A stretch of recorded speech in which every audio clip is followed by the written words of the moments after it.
qué te llamas Caneli? Por la Caneli. La laca. ¡Ay, la Caneli! Muy buenas y bienvenidas al que es ya el último episodio de esta cuarta temporada de Ay la Caneli. Ha sido una temporada muy larga para mí, yo creo que estoy exhausta ya, pero muy contenta también de llegar a este último capítulo, este último especial además por el Orgullo 2023, el Orgullo LGTBIQ+. Estamos ahora mismo a punto de desvelar la lista que lleváis votando todo este mes del Orgullo, la lista de las mejores películas LGTBIQ+ de la historia del cine, y sí, pues en las revistas de crítica de cine como, bueno, pues la Cinema, ¿cómo era? La que hizo la lista esta. Sight and Sound sacaban su lista de mejores películas, pues ¿por qué no hacerla? Pero de maricas, porque claro, si no hacemos nosotras, cariño, no va a salir ninguna. No va a salir ninguna. Ya estáis oyendo por aquí a alguno de los invitados. Tengo a Dani Mantilla. Hola Dani, ¿qué tal? Encantado de estar aquí, porque mira, tengo primas que son fans de Ay la Caneli y yo creo que mi podcast no lo escuchan, pero puede que me escuchen hoy aquí, así que hola Isabel. Eres el 50% de premios Oscar, junto a Juan Sanguino. Trabajas también en Quinótico, creo, ¿no? Sí, ahora estoy con eso, con Quinótico y con los podcasts semanales de la Sexta Nominada, que ahora hemos empezado a hacer todos los domingos un podcast analizando los premios MTV, pero para hablar un poco de lo que era la cultura pop, el cine popular en los años 90 hasta hoy. Hasta hoy. ¿Se os ha quedado ya? ¿Os habéis hecho todos los Oscars ya? Ya no quedan Oscars por hacer, yo creo, ¿no? No, nos quedan, pero es que eso lleva mucho tiempo y ahora tenemos agendas más complicadas. Bueno, hablaremos enseguida porque me interesa mucho tu opinión sobre una posible contendiente de los próximos Oscars, pero vamos a saludar primero a Esperanza. Hola Caneli, ¿qué tal? Los oyentes de la Caneli ya te conocen, has estado hace poquito además con tus películas sáficas, ¿no? Sí, repito, encantada otra vez para hablar de películas. De más películas ahora sáficas. Ahora de todas las letras. No, hoy vengo con todas las letras. Hoy vienes con todas las señales. Bueno, eres la CEO de... Bueno, una de las community managers, digamos, porque como de lo de CEO igual... a mí claro, me ha llegado a... No, me puede venir problema por decir eso, no. La absoluta jefa es la Caudilla. Yo soy la directora creativa de Lolailo. Llevo también las redes. Por fin tengo algo para promocionar por primera vez en mi vida. Este jueves en Sagayasta por el Orgullo Lolailo. Allí estaremos todas con Paquita, con Carvento, con la Caudilla, con J. Carajota y con Genesi. El evento de Genesi. Y yo misma que estaré también por allí cohosteando un poquito. Tú cohostearás porque ya lo hiciste una vez. Lo hiciste en las últimas las elecciones de Lolailo, que fue increíble esa fiesta. O sea... De verdad que yo creo que cada vez que os superáis más todavía, pero es que la de las elecciones yo estuve con la boca abierta todo el rato, todas las 2 horas que duró el espectáculo. Es el delirio colectivo, o sea, cuanto más gente empieza a participar en la mente colmena de... Es un delirio colectivo, Lolailo, ya es un sueño febril que cuando despertemos no sé qué va a ser de nosotras, la verdad. Pero entonces no tienes el 51% de Lolailo. No tengo nada de las acciones, no tengo ni contrato, amor. Muy mal. Pues nada, Caudilla, te mandaremos una inspección de seguridad de trabajo. Yolanda dice está trabajando en ello ya para mandártela, pero bueno, os veremos allí a todos los pronombres este jueves, ¿no? Este jueves 29 en la Sala Yasta. Yo ya tengo mi entradita comprada. Estoy deseando tomarme mi Aquarius de limón mientras veo el show. Hablábamos de películas LGTBIQ+. Entraremos enseguida en la lista. Vamos a, para que lo sepáis vosotros oyentes, vamos a desgranar el top 10. Pero enseguida en redes yo voy a colgar la lista completa para que veáis todas las películas que habéis votado, que habéis señalado, y os sirva también un poco de guía, pues que alguna vez decís, pues no sé qué película quiero ver o no tal, pues mira, os vais a la lista y ahí la tenéis, porque es una lista que hemos creado entre todas. Entonces eso es lo bonito, ¿no? Al final, y también eso es lo subjetivo quizá, ¿no? Porque claro, un poco el corte de oyentes de Ay la Caneli es el que es, ¿no? Es una edad determinada, pues yo diría como entre unos 25, 35, aprox, casi 40 quizá algunas veces, sobre todo maricas, algunas bolleras, algunos chicos trans, tal. Entonces, claro, ha salido una lista un poco que tiene un poco de todo, pero quizá más con una, pues... visión, la estoy viendo aquí delante, pues bastante... No sé cómo lo veis vosotras. Yo creo que es que esta lista, pun intended, estaba destinada a lo heterogéneo, en plan, porque al final las mejores películas LGBT, ya lo hemos comentado alguna vez, que como en sí no es un género, es que tampoco ha habido ahí un criterio para que la gente, bueno, las mejores según que, pues según yo creo que la subjetividad de cada uno, en qué momento la descubriría o... A mí eso me parece importante, en qué momento las descubres y te ayudan un poco a formarte tú, porque además la comunidad LGTB siempre hemos tenido esa costumbre de construirnos un poco a través de la cultura pop. Es una parte muy importante en tu identidad, porque no existía esa representación. Y no es lo mismo las mejores películas que igual las que más te han marcado. Que eso es un poco la duda que yo tenía cuando le mandé la lista a Canelli. Estaba escandalizada por una de las elecciones particularmente, pero creo que tenía ahí sentido. Y también dije, mira, yo voy a escoger 5 películas de maricones, ¿vale? Y lo voy a explicar, aunque me alegra que la lista sea mucho más representativa, porque yo después veo todo tipo de letras en el colectivo, pero en el fondo como creo que es algo como muy personal, está visto desde nuestro prisma, y he dicho, mira, voy a ser honesto en ese sentido y voy a recordar que los hombres gays blancos siempre arrasamos con todo y siempre nos colocamos en el centro del relato. Así que... Yo, fíjate que cuando hice el podcast anterior, que era el que yo animaba ya, abría un poco la veda y animaba a esto, obviamente mi lista era muy sentimental, muy personal, muy de cosas que me marcaron realmente. Y yo creo que un poco la gente se ha movido también por esos sentimientos, ¿no? Tal. Sí que es verdad que, obviamente, pues hay películas que en cuanto a calidad cinematográfica dejan bastante que desear, ¿no? Incluso hay una película que se llama Besos y Abrazos o algo así, española, que yo no conocía de nada y que es que ni siquiera he podido encontrar en Letterboxd para añadir en la lista, porque a saber de dónde ha salido esa película, o sea, no tengo ni idea. Es la persona... ¿Está en Flixolé? Pues creo que no, o sea, creo que rollo que no está en ningún sitio. Pero bueno, la persona que haya votado esa película pues sabrá que es, a lo mejor en su momento le marcó, en el año 2003, supongo que sería, o así, cuando la vio. Era una película española. Pero esto es muy bonito porque además te sirve para hacer una watchlist. Tú cuando me pasaste la lista provisional dije, un momento, que solo he visto el 38% de las películas. Luego me di cuenta que eran 250 y dije, ok, vale, no es tan terrible. Y además cada una de su madre y de su padre, porque claro, es que eso, como tampoco tiene un contexto común todas, más que lo queer, digamos, porque... Es que después te encuentras por ahí cosas que al final es también lo que comentábamos tú y yo el otro día cuando nos vimos, que hay muchas películas que a lo mejor uno la tiene en su recuerdo, la tiene almacenada en esa cajita del momento, no la ha vuelto a ver y si la ve a lo mejor pues se destruye. Exacto. Todo. Y a veces es mejor mantener ese tipo de relaciones o no volver a un disco, no volver a una canción, es como eso supuso para mí en ese momento y ese es el valor que tiene.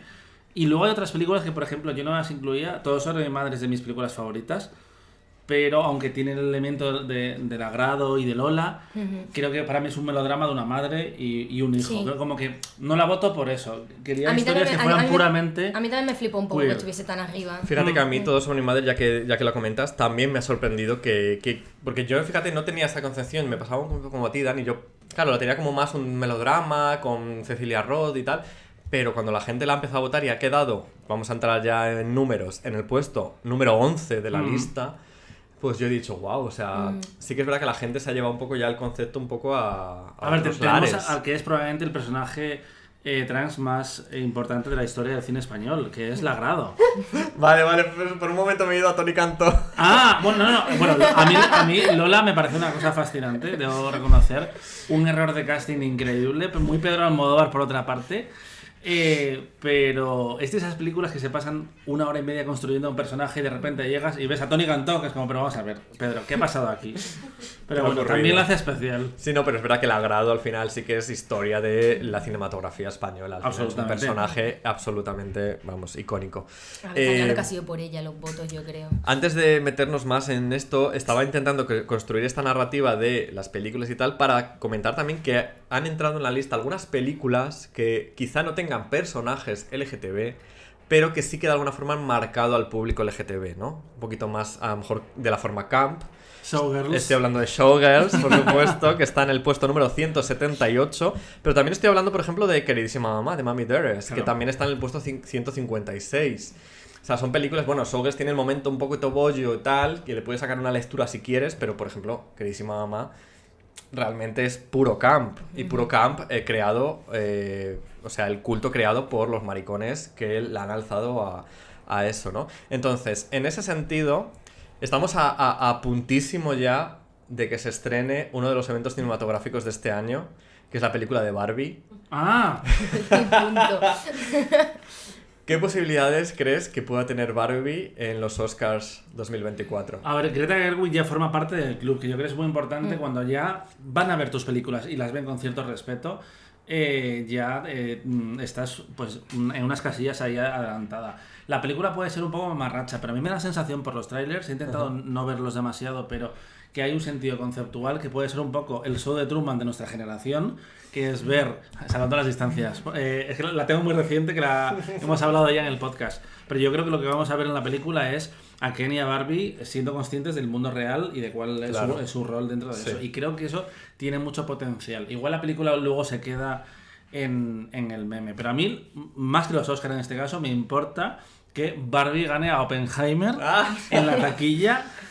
Y me parece un momento importante a nivel cultural. Es que lo fuerte puede ser que esa de los mundos, esa batalla de taquillas se traslade realmente también a los Oscars, ¿no? Porque también puede estar ahí. Puede ser uno de los contendientes. La peli de Nolan es más clásica porque se supone que es como un estudio de personaje, luego tiene la parte de la bomba y todo esto que es como más clásico, pero ahora los Oscars sí que están en un punto más abierto, con 10 nominadas.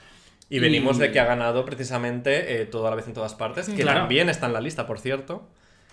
Sí, bueno, los relatos intergeneracionales y sí, a mí sí, me gustó ese trama también. ¿Hay algunas otras contendientas así ya claras para que tú veas claras como experto? ¿En general? En general. ¿O LGTB? En LGTB tenemos, por ejemplo, de Colman Domingo, el actor de Euphoria, ha hecho un biopic para Netflix. Que, mira, lo estoy diciendo mientras gano tiempo en IMDb para buscar el título. Pero se llama Raster, no. Perdón, esto es que hay que mirarlo antes. Rustin, que es sobre un activista de los años 60 que participó en la marcha contra... Y es un biopic sí. Que pinta fuerte para... Es de estas películas que no sabes muy bien cómo van a quedar ahí, pero debería estar en la pomada. ¿Qué más pelis tenemos? Tenemos Lantimos por partida doble, que desgraciadamente esta vez creo que no va a haber bolleras como en la favorita, que eso era que maravilloso. También está en la lista. Hombre, ¿cómo no? Que es una película que a mí me parece increíble. Yo no sabía que había salseo hasta que entré en el cine y lo vi. Yo no sabía que el Lantimos no era homófobo, no sé por qué, pero a mí me da un poco como el vibe. ¿Por qué? No lo sé, pero como que me sorprendió, en plan, habiendo visto las películas anteriores, de repente fue la favorita y digo, ay, pues era verdad. Y a mí me gustó un montón. La verdad, la favorita estaba en el puesto número 43, ha gustado bastante y la han votado bastante también. Hombre, es que hay escenas absolutamente icónicas y hay tres mujeres muy diferentes, muy empoderadas, que es una palabra que está... ya trasnochadísima, pero que en este contexto creo que funciona muy bien. Tenemos a David Fincher, que vuelve con peli rollo Seven. Wow. Con el guionista. Tenemos a Coppola, padre e hija, que es interesante porque ha hecho una película sobre Priscila. Priscila Presley. El mito de Elvis desde el punto de vista de ella y basado en su propia historia, que me encanta porque el patrimonio de Elvis ha criticado la película. No dejó grabar en Graceland, pero claro, es que el libro es una adaptación del libro de Priscila y ellos no trincan dinero. Así que con la otra sí que estaban contentitos. Vaya. Sí, pero aparte también tienen como un poco de aprensión de que no saben todavía si vaya un poco guiado a hablar de ese grooming de Elvis con Priscila. Entonces, al parecer Priscila sí ha probado todo porque está basado en su libro y no sé cuánto, pero la gente que lleva los dineros de Elvis, pues sí que están un poco más tensos. Porque Priscila sigue viva, ¿no? Sí, la que murió con la hija. Lisa Marie. Sí, no, en mi cabeza también... Claro, sí, no... estaba muerta, pero no, porque he hablado hace poco de la película. Ha hablado. Martin Scorsese tiene película con DiCaprio y con Robert De Niro. Tenemos Alexander Payne que vuelve con Paul Giamatti.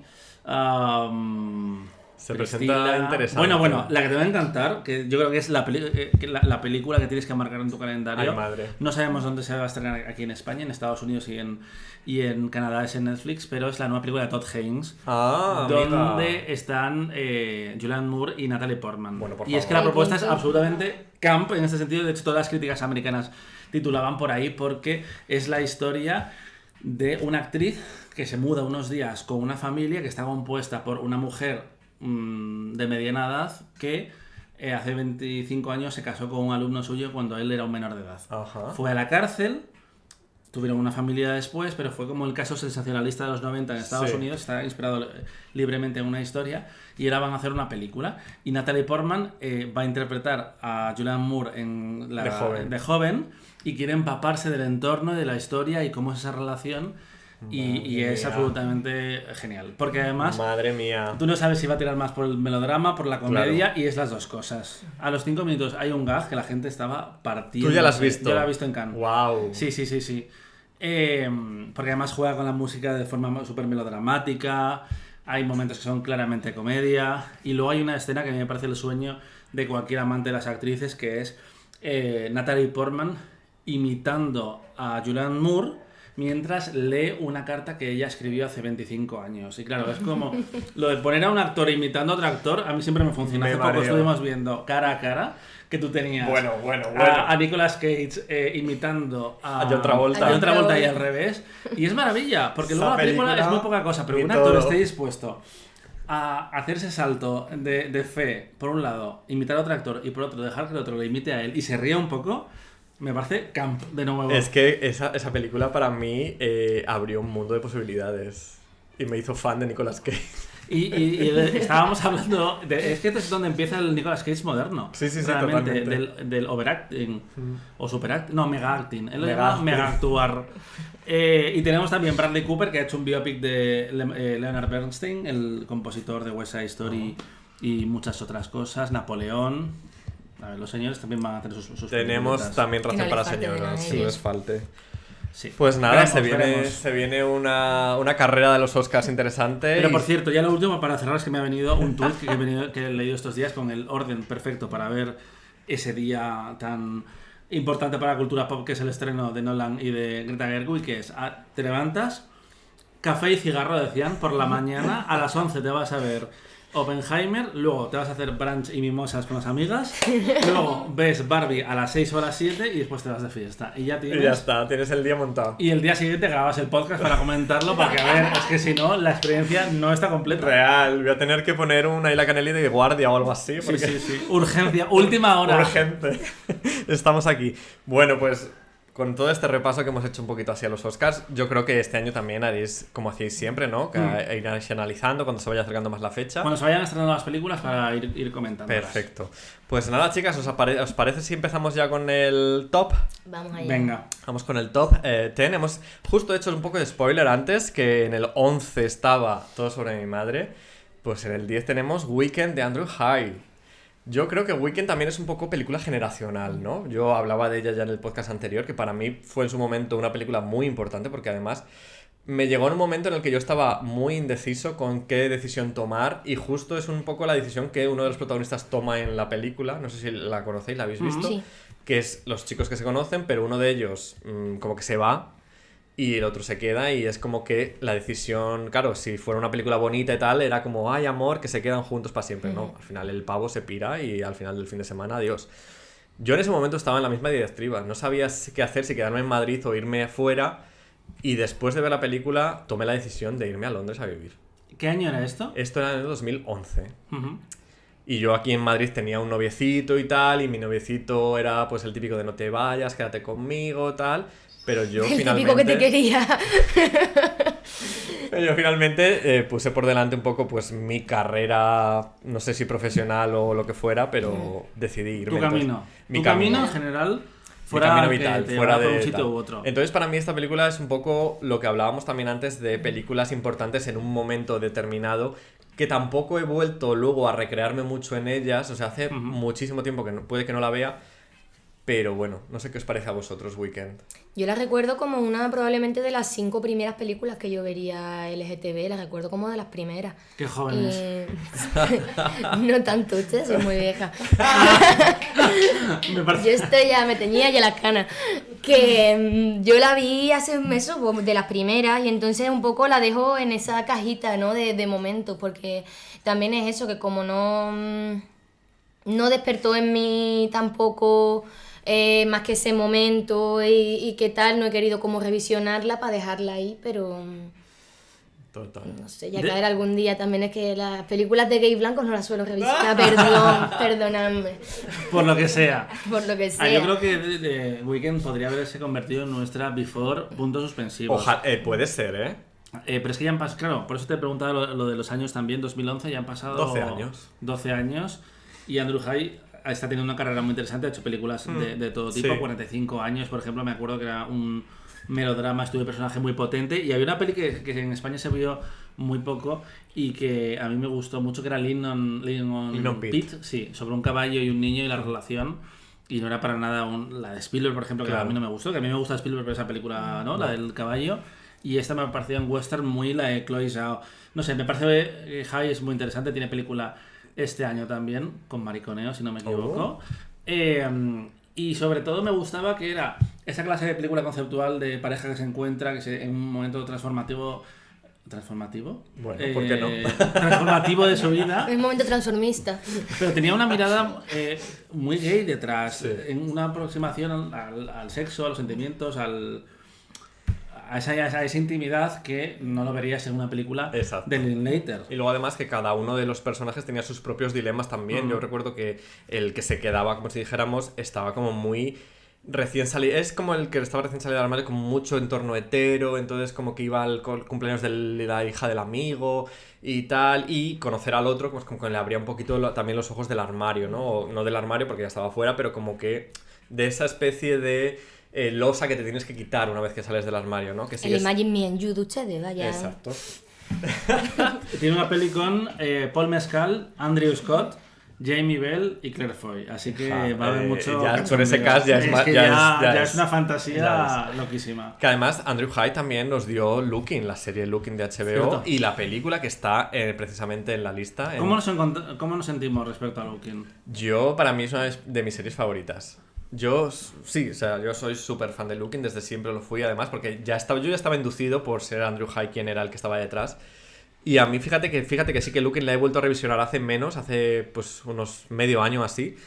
Y me ha encantado incluso personajes que odiaba en su momento, como Agustín. Es que estaba claro que De repente ahora, quizá, no sé por qué, pero ahora, como 10 años después, lo he llegado incluso a comprender. Pero yo creo que hay una empatía mayor hacia ese tipo de personajes hoy en día. Puede ser. Recordemos, a mí me volvía loco Girls, a ti también, tú eres una Marnie Girl, si no me equivoco. Marnie siempre, Eso. por favor. No marnista. Pero se las odiaba cuando sí, en el fondo sí. representaba a tus amigas o a ti.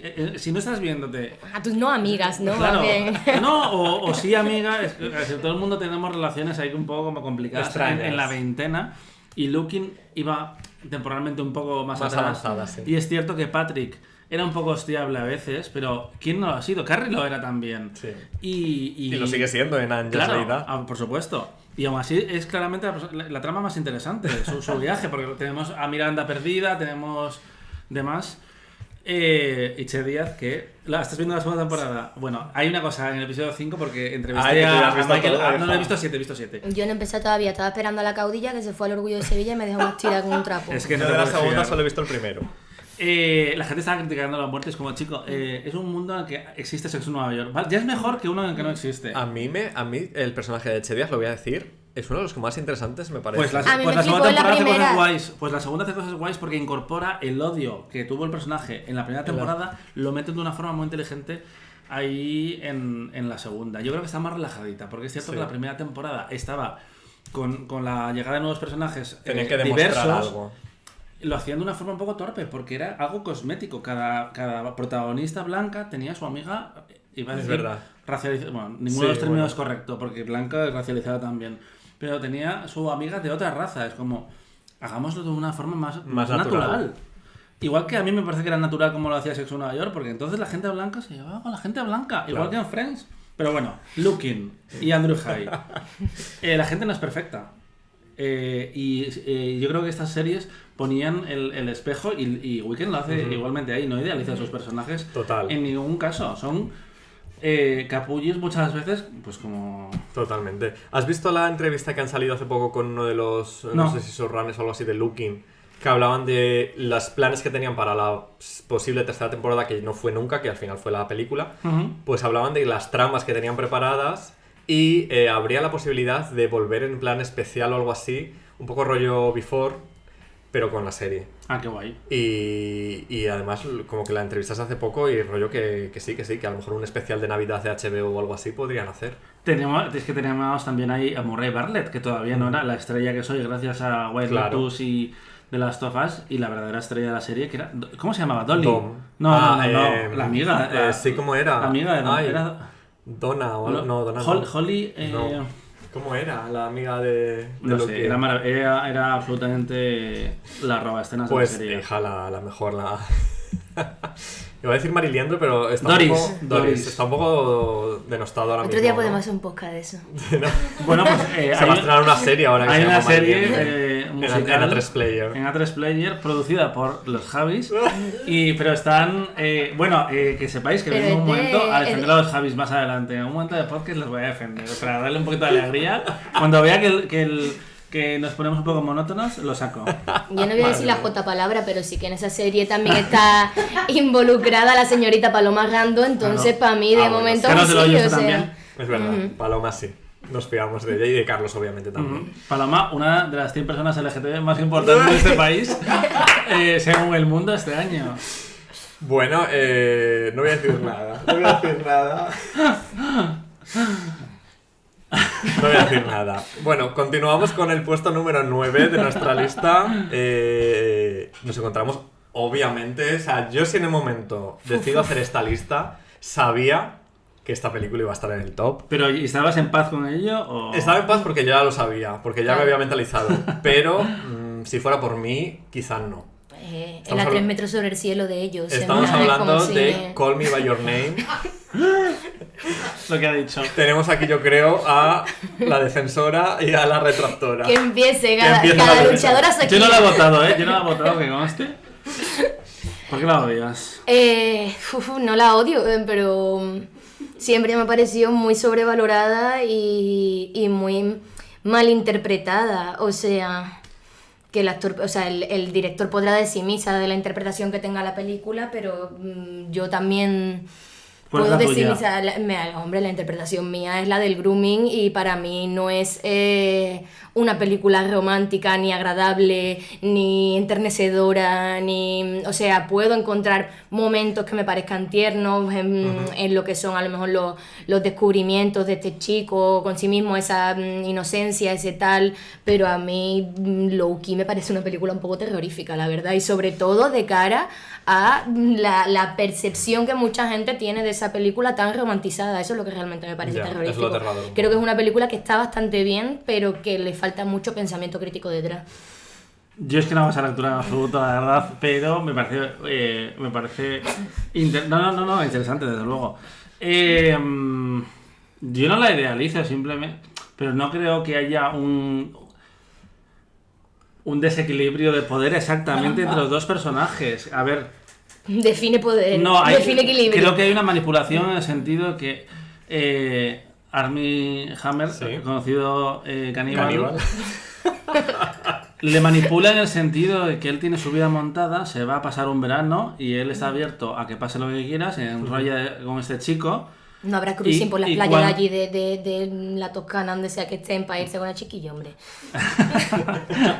Y luego cuando llega el momento le dice, cariño, que es que yo me voy a casar. Yo tengo mi vida resuelta. Creo que en ese sentido sí que hay una manipulación y un poco de hijoputismo. Grooming no sé si lo veo. Pero... yo creo que las nuevas generaciones nos están... Qué horror que pronunciar las palabras, de luego. Qué horror que yo sea la nueva generación. No, realmente es eso. Qué horror no ser la nueva generación. Mira, yo solo hablaba hace poco. Sí. Que tú y tú eres más joven que yo, ¿no? Yo soy del 85. Yo del 87. Ah, bueno. Nosotros nos hemos criado desde la discriminación y de sentirnos menos, entre comillas, por parte de la sociedad. Y creo que la comunidad... afortunadamente pegó un subidón muy rápido y nos obligó a mirarnos con otra perspectiva. Vale. Y de repente, los que habíamos sido discriminados, junto a todos los demás del colectivo, por supuesto, nos convertimos en privilegiados. Y yo decía, medio en serio, medio en broma, en plan de... podéis dejarnos un ratito más en plan en la zona guay antes de obligarnos a reevaluarnos, pero que yo creo que es muy sano y hay que hacerlo y hay que deconstruirse, hay que mirarse desde fuera, pero sí que he tenido y he comentado esa experiencia de dejarnos un poquito, vivir un poquito más el privilegio y ya después para atrás. Bueno, no sé si he entendido muy bien esto. Bueno, igual me he quedado mal, es que estoy mentalmente... A ver, yo pienso que en ese sentido estoy de acuerdo, que en el discurso interseccional sí que todos somos privilegiados y al mismo tiempo oprimidos, pero cuando digo todos, en plan quitando ese 1% de millonarios que se montan en un submarino Titania, etcétera. Oprimidos terminaron desde luego, pero dentro del discurso interseccional sí, está bien que dentro de la misma comunidad sepamos ser críticos con ese discurso. Dentro de eso, y en este caso concreto de esta película, vale, sí podemos poner que Armie Hammer dentro de eso, pues claro que tendrá sus opresiones, por eso se va a casar y está dentro del armario y tiene esas inquietudes por sí mismo por descubrir, porque tendrá algún tipo de opresiones propias que tal, pero dentro de la película sí que ejerce para mí de opresor hacia no recuerdo el nombre del personaje de Helio. De Helio que al final pues eso, que hay una desventaja de poder que para mí es imposible que me pase desapercibida, será a lo mejor mi mentalidad o mi tal, pero no me pasa desapercibida en el sentido de que soy incapaz de romantizar ningún aspecto de la relación entre ellos. Puedo entender a Helio porque todos hemos sido jóvenes y hemos podido idealizar a una persona más mayor, incluso tener algo con ella, tal, y yo creo que los chicos del colectivo, los gays, y más los que soy más mayores, ahora ya no tanto, gracias a Dios, pero mucha gente ha empezado a salir del armario con gente más mayor, y ahí a lo mejor, por ejemplo, sí que hay una empatía que yo no puedo a lo mejor llegar a entender como tú, o que no me haya llegado a entrar a esa película igual que tú de esa misma manera. Pero yo en este sentido, yo me enfrento a ella no desde el lugar de la representación, sino como espectador. Hay películas que sí me tocan, que me busco más en ellas, y otras que simplemente disfruto desde un punto de vista, ya sea sentimental, emocional, erótico o cinematográfico. Creo que en este caso es lo que yo disfruto. Parece Javier Calvo desde aquí, la verdad es que estamos viendo el póster. A ver, ojalá vivir en una realidad en la que me pueda sentir identificado con Armie Hammer, pero no es el caso. Y sí que me parece interesante destacar aquí la parte del sexo, que era bastante más explícita en el libro, pero cuando llegaron al rodaje se dieron cuenta que estaban trabajando con estrellas de cine o futuras estrellas de cine. Y al final, que es que el propio guionista, que es Ivory, que ha hecho películas LGTB en el pasado, él criticó la película que iba a haber dirigido, porque en el momento del encuentro sexual en la habitación ahí de Helio, la cámara hace un paneo y ya vuelve al día siguiente, que es algo que vuelve a hacer Almodóvar este año con Extraña Forma de Vida, y que a mí me resulta muy interesante porque él ha estado 15 años criticando no criticando a Brokeback Mountain, pero diciendo, yo no hice Brokeback Mountain porque no me iban a dejar hacer el sexo como me hubiera gustado. Y él ha hecho lo mismo, porque luego llega el momento de realidad de estar rodando con estrellas de cine, no te van a dejar hacer lo que tú quieras. Totalmente. Para mí, Call Me By Your Name al final representa un poco la ciencia ficción también de lo que es el colectivo, ¿no? De esas historias, porque además está ambientada en unos años que pues obviamente sabemos lo que ocurría en los 80 con toda la crisis del VIH y tal, y parece que ellos están en la Toscana, como que no pasa nada, es todo súper idílico, para ellos esto no va con ellos, lo del SIDA y tal, ellos están ahí. Quizá, a ver, sí que me toca también por la parte que comentábamos de la diferencia de edad, porque yo fui ese niño de 19 años que de repente una persona de 30 me comía la oreja y que maduro pareces para tu edad y todo esto, y luego fue, pues como fue, fatal de la vida. El problema es que además parece mayor Armie Hammer. Claro, porque se supone que no tienen tanta diferencia de edad. Helio tiene 17 y el otro tiene 25. 28. No son... Creo que no tantos, creo que era como 25 así, porque realmente está haciendo como las prácticas de la universidad, o sea que es como más joven, pero bueno, sí que es verdad que al final, claro, Timothée Chalamet, que parece que tiene 12 años, aunque tenga ya 20 y tantos, y el otro que parece que tiene casi 30 y pico, 40, pues es raro. Aparte totalmente intencionado, te quiero decir, sí, claro. Que el aspecto de la diferencia de edad entre los actores no es una decisión escogida al azar. Totalmente. A ver, al final yo la critiqué mucho en su momento. Yo no soy de esos que la idealizan y qué tal, pero reconozco que pues cinematográficamente tiene planos muy bonitos, es bonita de ver, disfrutable. Tiene momentos también icónicos como el melocotón, que también es importante tener el melocotón. Esos detalles que recuerdes. El momento chimenea del final, que por ejemplo otro día estaba viendo The Other Two, la serie. El final de temporada. Y el final de temporada es el momento. ¿Estás viendo The Other Two? Estoy viendo. Ya vas a ver. Voy por la segunda temporada, mitad de la segunda temporada. Las tramas gays de la segunda temporada son alucinantes. Es fuerte. Y luego en la 3 se mete con Hollywood en general y el ego de los actores y es una cosa increíble. Yo estoy flipando porque es una serie, perdona el off topic ahora es una serie que su personaje homosexual parece al principio una parodia o que es como el típico cínico, no sé qué, cuántos, pero de repente es un personaje más real de lo que yo nunca había visto. O sea, trabajan desde el punto de ese punto justo que yo muchas veces comento de acabo de salir del armario, pero no porque él tiene sus traumas, claro, y todo esto. Exacto, o sea, es un maricón que ya está fuera del armario, que su familia sabe que es gay y todo esto, pero es él el que tiene todavía que lidiar con su propia homofobia interiorizada, y yo nunca había visto algo así tan reflejado en la ficción, tan guay como lo hacen con él. Pues porque ahora están esas personas contando las historias, claro, exactamente. Y ahí es donde la representación sí es más importante todavía, más allá de lo cosmético, es contar las historias y entender las historias que estás contando. Yo estaba viendo, por ejemplo, el capítulo de los Instagays, que es muy divertido. Pero luego también el que viene después, que es como la contestación a ese en la segunda temporada, que es el del Instagate, que ya se ha echado un novio y se vuelven a reencontrar. Bueno, no quiero hacer spoilers. The Other Two, no sé por qué a España no lo ha traído HBO, no lo sabemos. No, estuvo en Comedy Central, se estrenó, no sé si la primera o la segunda, pero solo, mira, bajaosla.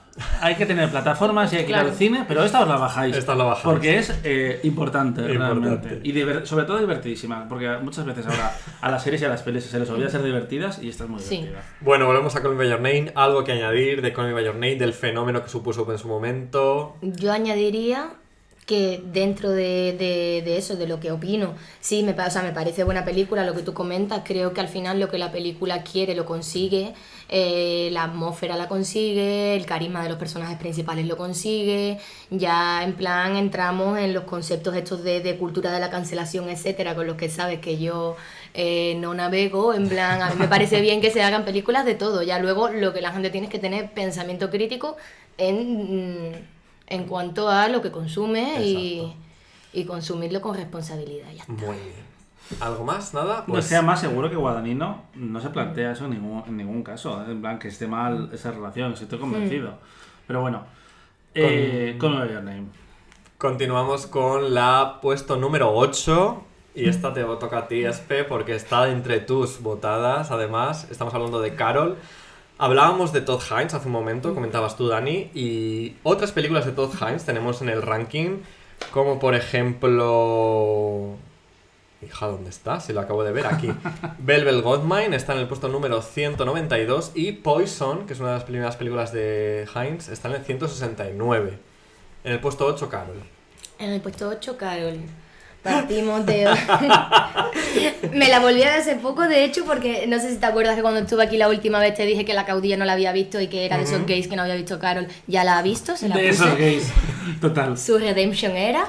Y... ¿Le gustó? Sí, le gustó mucho porque además de su mierda, trajecitos de época, esas cosas, tú sabes que se vuelve loca. Y mira, que viene un poco al caso, ¿no? Que venga después, porque aquí tenemos una película de salida del armario y de homosexualidad y de diferencia de edad, sin caer en, para mí, grooming. Muy bien. Pero el detalle es que Terés, sí. Es más mayor cuando empieza la relación, la diferencia, pregunto. Sí, Terés es bastante mayor. No, sí lo claro. es, pero quiero decir, lo que cambia el matiz es que está un poco más que no es menor de formada. Ah, claro, sí, pero por eso pero ya no hay grooming, grooming, claro. claro. Es cierto que Elio y Terés, aunque no me interese tanto el debate desde ese punto de vista, pero Teresa es mucho más pavita que él. Es más adulta, pero es más pava. Porque Elio se ha criado, que eso no hemos hablado, pero en un contexto como mucho más avanzado. Más liberal, sí. Y más liberal, y no hemos hablado tampoco del padre y todo esto. Sobre todo porque la secuela, yo me la leí el verano pasado, y es un libro sobre el padre. Ellos tienen, Elio y Oliver tienen 30 páginas.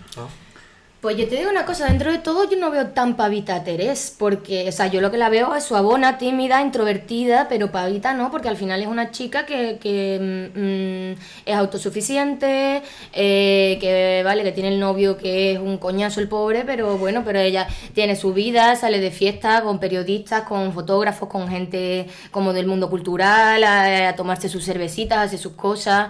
Y que ve a Carol y sabe que es lo que quiere. Y que ella se aclaró, y que eso, y que ahí no es que haya eso, no es ni siquiera que sea la Carol la que la Carol también obviamente busca la movida, pero la Carol, la Carol. la tita Carol, pues ella está con su movida, pero yo creo que sí que es muy recíproco por parte de las dos, por tanto no creo que Carol, teniendo un puesto muy privilegiado, en general yo creo que de la mayoría de personajes LGBT que salen en esta lista, ¿no? Porque al final es una mujer blanca, rica, que al final salir abiertamente del armario, los problemas que le suponen son mínimos en comparación con lo que le pasa a la mayoría de todos los otros personajes que hay en este texto. Y que yo creo que lo comenté la última vez que vine, que siempre valoro mucho de la película cómo ella usa ese privilegio a la hora de no querer volver a meterse dentro del armario y asumir las consecuencias en cuanto a la custodia de su hija y toda esa movida, pero que ella dé ese paso adelante creo que es de las mejores moralejas que tiene la película. Además, una película está basada en un texto de los años 50, cuando apenas se escribía ficción LGTB y desde el punto de vista de las mujeres. Lo hizo Patricia Highsmith y me gusta mucho que sea un melodrama casi atemporal, que se podría haber rodado en cualquier época y que tiene un tratamiento muy, muy cercano. Esto igual me lo puedes corregir ahí mejor, pero me gusta. Hay una crítica que me parece horrorosa cuando muchas veces con el cine LGTB, y la recuerdo particularmente cuando se estrenó Brokeback Mountain, que era como igual me pongo agresivo con esto, porque estaban diciendo, es que esta película si hubiera sido entre un hombre y una mujer, no habrían dicho nada. Es como, cariño, si mi abuela tuviera ruedas sería una bicicleta. Quiero decir, es algo que atraviesa absolutamente el conflicto de la película y los personajes, y al mismo tiempo Carol o Brokeback Mountain tienen algo muy El paciente inglés, un melodrama de toda la vida, que hay un elemento que la separa, pero encima Carol, en lo que fue revolucionaria, si no habéis visto Carol, ponedla, pero saltaros 10 segundos. Acaba bien. Ajá, es que Carol acaba bien y es muy guay que acabe bien, porque hemos visto 750 películas donde al final la moraleja es... especialmente las lesbianas. Total. Y encima que en la ficción sigue pasando el Kill Your Lesbians, el tropo este, que es horroroso, y que lo vimos con Buffy. Buffy, los hombres de Paco... Los 100, mil cosas como ya. Y en ese sentido es muy interesante el viaje de personaje que estábamos comentando ahora. Y eso que Cate Blanchett, ¿qué te parece a ti? Porque claro, es muy impresionante, pero no es como muy distante también al mismo tiempo. A mí me encanta la escena después de cuando se acuestan por primera vez y se levantan tal, y Teresa le quiere hacer una foto y dice ella, no, que estoy horrible, y está increíble. Pero claro, bueno, eso entra dentro de los privilegios, ¿no?, que tiene el personaje de Cate Blanchett en de esto, pero a ver, que me preguntas que qué pienso de Cate Blanchett cuando soy una mujer a la que le gustan las mujeres. Vamos a intentar resumirlo. A ver, yo creo que bienvenida a mi TED Talk. Yo creo que ella era la elección perfecta para esta película y para ese papel en concreto, porque al final es una mujer que, independientemente de que ella en la vida real sea sáfica o no, cosa que a mí no me importa en absoluto, a la hora de castear un actor, volvemos otra vez a las cosas de las culturas, para interpretar a una persona homosexual, ya el debate con las personas trans es diferente, pero para interpretar a una persona homosexual me vale un buen actor y una persona que trate el personaje con cariño y con respeto y ya está. Pero y en este caso Cate Blanchett yo creo que lo hace muy bien, porque al final es que es eso, que ella representa un personaje de una mujer muy empoderada en la época. Ella tiene ese carisma, ese poder en su plante nada más, en su presencia escénica, y yo creo que en este caso es perfecta. No sé quién hubiera casteado a ustedes para Carol. Fíjate no. Que es un poco la otra cara de la moneda de otro personaje de Cate Blanchett, que además ha sido hace poquito, de Tar, que también es una mujer privilegiada con poder, magnética, lesbiana, pero que lo usa es totalmente opuesto, Claro. ¿no? El modo en el que lo usa y esto. Y las 2 horas que dura, o 3 casi duras que dura Tar, estás también hipnótico mirando a Cate Blanchett. Y durante muchos años nos hemos contentado con que simplemente se cuenten historias de personas de la comunidad LGTB y de repente llegan películas como Carol y te hace una obra, esta expresión tan horrible, de orfebrería. A ver, tú lo ves, es una obra de arte. Sí. Desde el punto de vista de la música, de la puesta en escena, de las interpretaciones. Es una peli clásica que de repente nos han estrenado en 2015. Total. Sí. Una maravilla. De esas pelis que sientes como el aire cuando están fuera y la calidez cuando están dentro, los ambientes están perfectamente recreados. color. Sí. Y yo esta la vi en Cannes cuando la pusieron y me la vi 2 veces en una semana. Porque la primera vez me quedé un poco a frío, pero es que hacía frío en la sala. Me dije yo esto tengo que comprobarlo. No sé si es el aire acondicionado o Todd Haynes. Y me la, Carol 4D. Literal, me la puse en la repesca que te hacen el último día y dije, ¿esto es una obra maestra? En plan, ¿solo tenía frío? Cuando va en el coche la silla iba trotando un poquito. Total. Dejamos Carol a un lado, si os parece, continuamos con la lista porque llevamos ya 45 minutos hablando, pero todavía nos queda mucho ranking por delante y llegamos a una película que marcó una época, marcó una generación de travestis, sobre todo, digámoslo así, porque además muchas de las invitadas de Canellis y Dragonas con un poquito más de experiencia siempre la mencionan como uno de sus referentes y estamos hablando de Priscila, Reina del Desierto. Bueno, el título real es Las aventuras de Priscila, Reina del Desierto. A mí me gusta más el título entero, con los nombres y los apellidos enteros, vamos. ¿A dónde os transporta esta película? A mí me transporta a cuando empecé a coger carrerilla con las películas, porque además fue un poco paralelo tanto cuando empecé a interesarme por buscar películas más de culto y intentar como ver películas sola y tal, y junto con mi salida del armario pasaron un poco de forma paralela en mi narrativa personal y claro, ahí fue donde empecé a mezclar un poco todo y a empezar a ver pelis de John Waters, este tipo de pelis y tal. Y Priscila, me acuerdo que la vi un día de madrugada, que la estaban poniendo en un canal por cable que tenía mi abuela, y estaba ya como medio empezada. Yo vi Travestis y dije, uy, del tirón. Y aquí me quedo. Este será mi lugar. Y después ya la volví a ver en plan desde el principio, ese cacho del principio que no me lo perdiera yo, por Dios, y tal. Y a mí me marcó muy positivamente, yo creo que, bueno, negativa, porque a día de hoy aquí estoy con las travestis liadas, pero... Total. Pero está claro que marcarme me marcó. Además es una película que marcó mucho porque de repente todas las drags de los 90 eran las drags de Priscila, con sus plataformas, con esa especie de conceptos galácticos casi, que eran como extraterrestres, ¿no? Como esos nativos, ¿no? Que de repente las veían llegar con todos los brillos y con todos los dorados y el plateado. Es una película... Y el tema de los lip sync, ¿no? Yo creo que ahí también es cuando también empieza un poco a entrar en la escena drag aquí en España, porque... Además, a mí me fascina mucho que hemos hablado ya en Ayla Canelli, cuando estuvo de visita la finalista de Drag Race España, Vania Vainilla, que vino a hablarnos de su película favorita, que era Agun Fu, Gracias por todo, Yuni Newmar, que también es otra que tiene un título increíble. Que es posterior. Es del mismo año. Es del mismo año.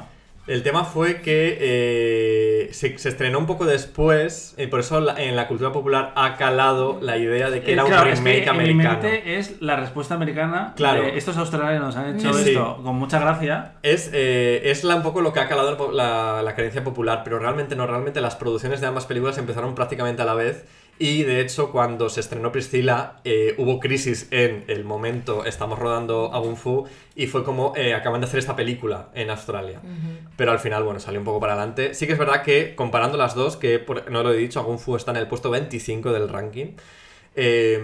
Yo, fíjate, me quedo quizá con Priscila, como película que engloba mejor esa experiencia. Y quizá Agun Fu sea un poco más un cuento, una fábula, ¿no? Un divertimento, más que... Yo no he visto Agun Fu, debo conocer, ¿no? Priscila pues, sí, y cuando has dicho que te da es libertad y empatía. Es una película que vi más o menos de pequeño y era como un nuevo mundo, que también me pasa con el cine australiano de la época, La boda de Muriel, Sí. que son películas tonalmente muy extrañas, porque pueden ser muy divertidas, muy dramáticas, y aquí te cuenta, es que hay dos perfiles muy interesantes en la película, que yo creo que no habíamos visto mucho en el cine de la época, que es la drag vieja, que es Terence Stamp, que está fantástico. Que además es un personaje trans, en realidad. Sí, Sí. llegaba a ser personaje trans. Sí. Y luego está el gay joven que tiene un hijo con una mujer, que también... Y sobre todo ese viaje por Australia, esa apertura, ese no sé, es que me parece que un relato que en el 94 era rompedor, pero es que 30 años después sigue siendo absolutamente vigente. Total. Y que tuvo mucho éxito, porque era una película muy auténtica, pero al mismo tiempo tenía una vibra como muy popular, muy sentimental, muy reconocible, como otras películas que salen aquí en la lista. El vestuario, por ejemplo, ganó el Oscar. Por ejemplo. Es decir, fue una peli que no fue de culto, fue de éxito inmediato. Totalmente.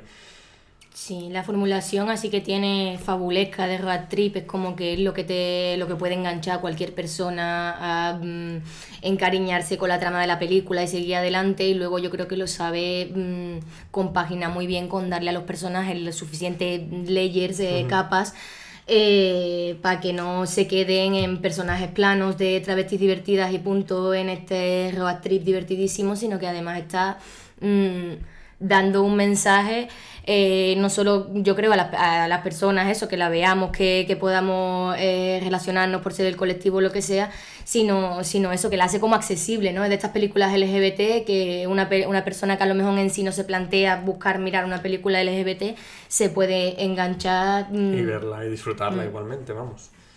Y que en el fondo nos sitúa a todos en su momento cuando la vimos, yo creo, de un a ver, más cercano porque estamos más cerca de esa comunidad que los paletos que van descubriendo en Australia, pero igual para muchos eran los primeros personajes trans o drag que veías en la pantalla. Total. Porque tú puedes tener una sensibilidad, una empatía, pero en el fondo igual dices, pues es que igual no he conocido a una persona trans hasta que he tenido 28 años. Sí, a lo mejor estoy pensando ahora así como rápidamente y quizá la que se me viene a la cabeza a lo mejor con Faldas y lo loco sería la representación drag más así en el cine que tendríamos anterior, y incluso ya de muy mala forma Vestida para matar de Brian De Palma, quizá, que es uno de los ejemplos que siempre se ponen como la representación dañina y la representación totalmente negativa.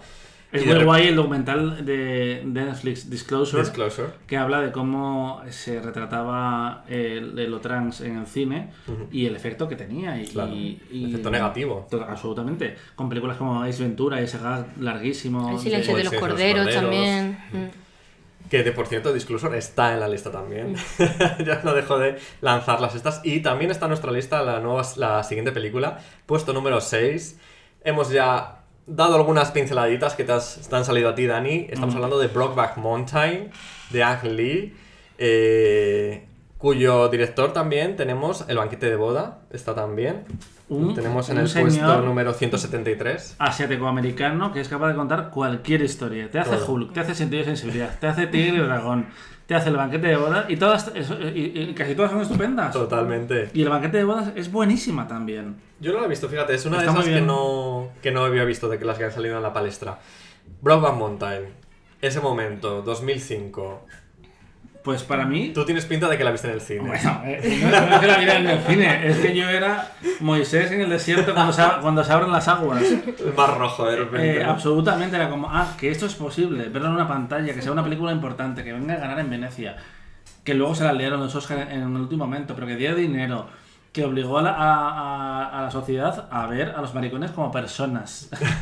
Claro, sí, pobrecitos, si es que son gays, es que ya bastante tiene. Y se quieren, ¿no? Luego era icónica, en plan de ojalá supiera cómo dejarte, todos esos momentos, la chaqueta. No sé, a mí me parece una obra maestra, la verdad. Es una película muy clásica y en el sentido igual ya se ha quedado como una, no pieza de museo, pero no es radical como es la primera, por ejemplo, que tenemos en el ranking. No. La primera, la ganadora. La 1. que es absolutamente punky, adelantada a su tiempo y además una son prácticamente de las mismas fechas, un poquito anterior quizá. Es que todavía la primera es anterior, Sí, lo cual tiene es más mérito. Es una peli muy clásica, que yo creo que igual es lo que le perjudica que no esté más alto, siendo la fantástica película que es. No es punky, pero es una obra maestra. En plan, de nuevo, El paciente inglés, claro, tiene que haber Esplendor de la también, hierba. tiene que haber un poco de todo. Claro. Además, yo creo que lo que tú dices, que es que además lo que la película pretende funciona, que es esa empatía con los personajes principales, ese pobrecito los gays que tú has dicho, porque yo he visto incluso a mucha gente hetero odiar al personaje de la esposa de Heath Ledger, y es como, vale, la peli funciona, porque la muchacha que tampoco tenga culpa de nada, pero la muchacha tampoco que tenga culpa, pero es que no la pueden ni ver, vamos. No, hay muy mal. Es que un poco cuando se veía Breaking Bad y odiaban a Skyler, es como, cariño, Eso nunca estaré de acuerdo, Skyler es el mejor personaje. Claro, por eso, y... es como bastante tiene la pobre Michelle Williams, que ha visto a su marido darse el lote con Jake Gyllenhaal. Yo creo que están bien contados todos los personajes, que también es importante. Luego, bueno, off topic, he flipado que esté medianamente alto La chica danesa, cuando es una película muy debatible, muy elegante, muy clásica de nuevo, pero que de repente te pone el conflicto en ella, en plan, es que me ha salido un marido trans. En plan, no, una mujer trans. Un marido. Bueno, ¿ves la transición? Sí. En plan, pobrecita de mí, es como, no, cariño, la historia es otra, ella, claro. Es el personaje que interpreta Eddie Redmayne. Es una mirada muy heterosexual. Absolutamente, es como que no, que la película no es esa. Claro. Puedo preguntar, aunque sea un poco conflictivo, si te consta que las personas que han votado a La chica danesa son todas cis. Pues la verdad es que no lo sé, porque como han votado con sus nicks y tal, pues tampoco hay algunos que... Señálalos en Twitter. No, pues pero o sea, sí que es verdad que entraría, para mí, La chica danesa, cuando empezó a salirme en las votaciones, decía, uff, porque yo sí que la veo como lo que me estamos comentando ahora, en plan creo que sociológicamente es relevante. Una película, o sea, muy hecha por y para quizá el público heterosexual. Sí. Que a mí es lo que me pasa también un poco con Call Me By Your Name, no lo he dicho antes, pero a mí Call Me By Your Name también me parece que está un poco en plan de maricones para heterosexuales. Liberales. Y Brokeback Mountain. Sí. Incluso Caro pero también. Brokeback Mountain al final me parece como que está más desde también el punto de vista de ellos, tiene esa delicadeza, pero al final sí, Ang Lee, claro, tiene yo creo que hay eso, que hay películas en las que converge más en plan que nosotros seamos el público objetivo, pero que también la gente hetero le entre ganas de verla y la quiera disfrutar y tal, y luego es lo que tú dices, creo que también eso, que habrá películas que serán dirigidas al público hetero como de una forma un poco más pedagógica o en plan... Creo que muchas veces tendemos a pensar en general que todo va dirigido hacia nosotros, en plan de que somos el público objetivo de todo. Totalmente. Y en plan de un ejemplo así súper tonto es cuando veo a la gente que está como ofendidísima desde el bailecito nuevo de Aitana, y es como en plan de, es que no lo está haciendo para ti, o sea, hay mucha gente haciendo el bailecito, entonces tú no tienes maricón de 45 años que ser el público objetivo y que Aitana salga la canción que tú quieres sacar, o sea, y dentro de... O la Sirenita. O la Sirenita. Mi Sirenita era blanca y tú tienes 40 años, cierra la puta boca. Quiero decir, pues ponte el VHS, claro, póntelo y sobre todo cállate.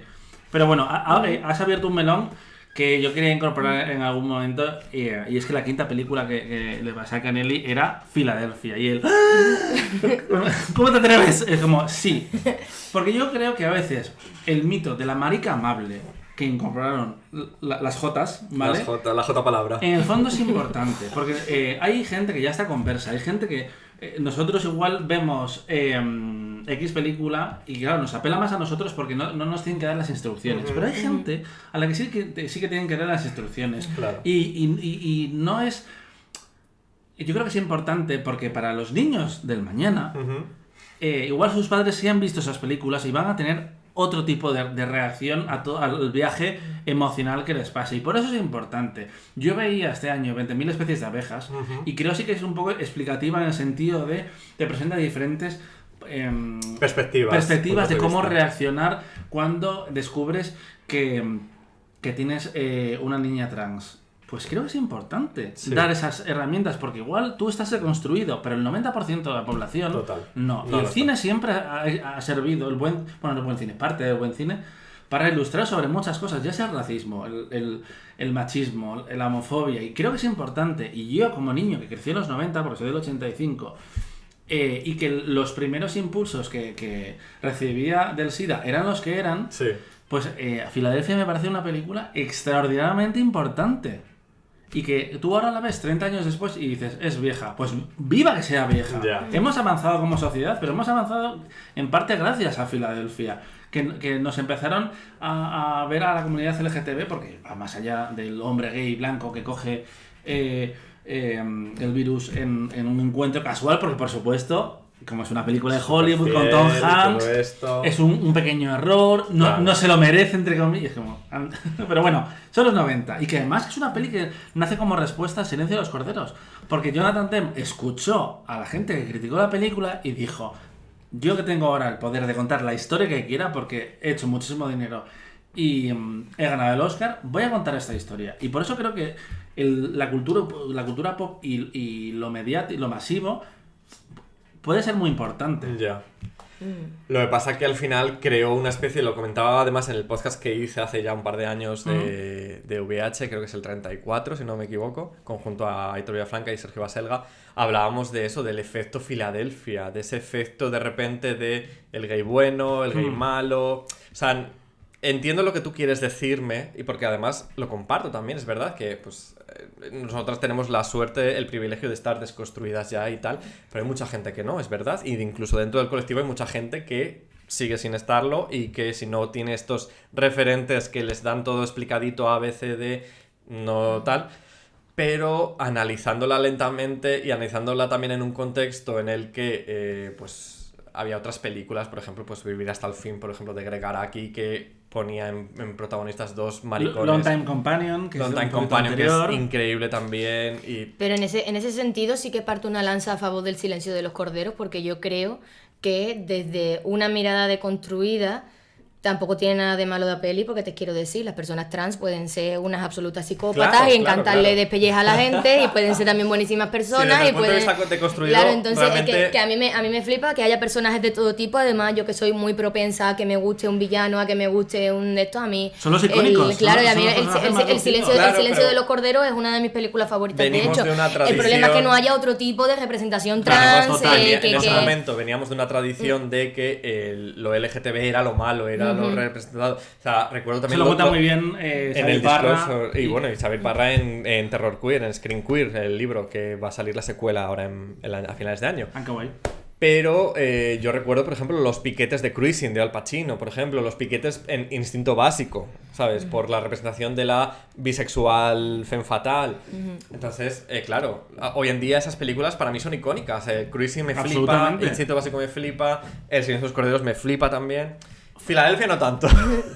Francis Lee, el director de Tierra de Dios, que por cierto es la película número 13 del ranking, es real, se ha quedado cerquita. Muy bien. Contaba hace poco en Twitter que en plan que le parece muy bien que exista Heartstopper, no decía Heartstopper, pero apelaba a ella, pero decía que él quería ver personajes LGTB, sociópatas, villanos, todo tipo, en plan, no quiero ver solo buenas personas, no quiero representación idealizada. Claro. Quiero representación compleja e interesante.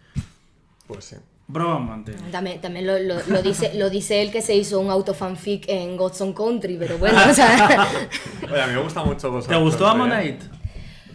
Sí, por tener contenido del que no tengo nunca, pero tampoco es que me volviera absolutamente loca. Es lo que nos pasa siempre a las sáficas con las películas, que es como, bueno, me tendrá que gustar, que es lo que hay.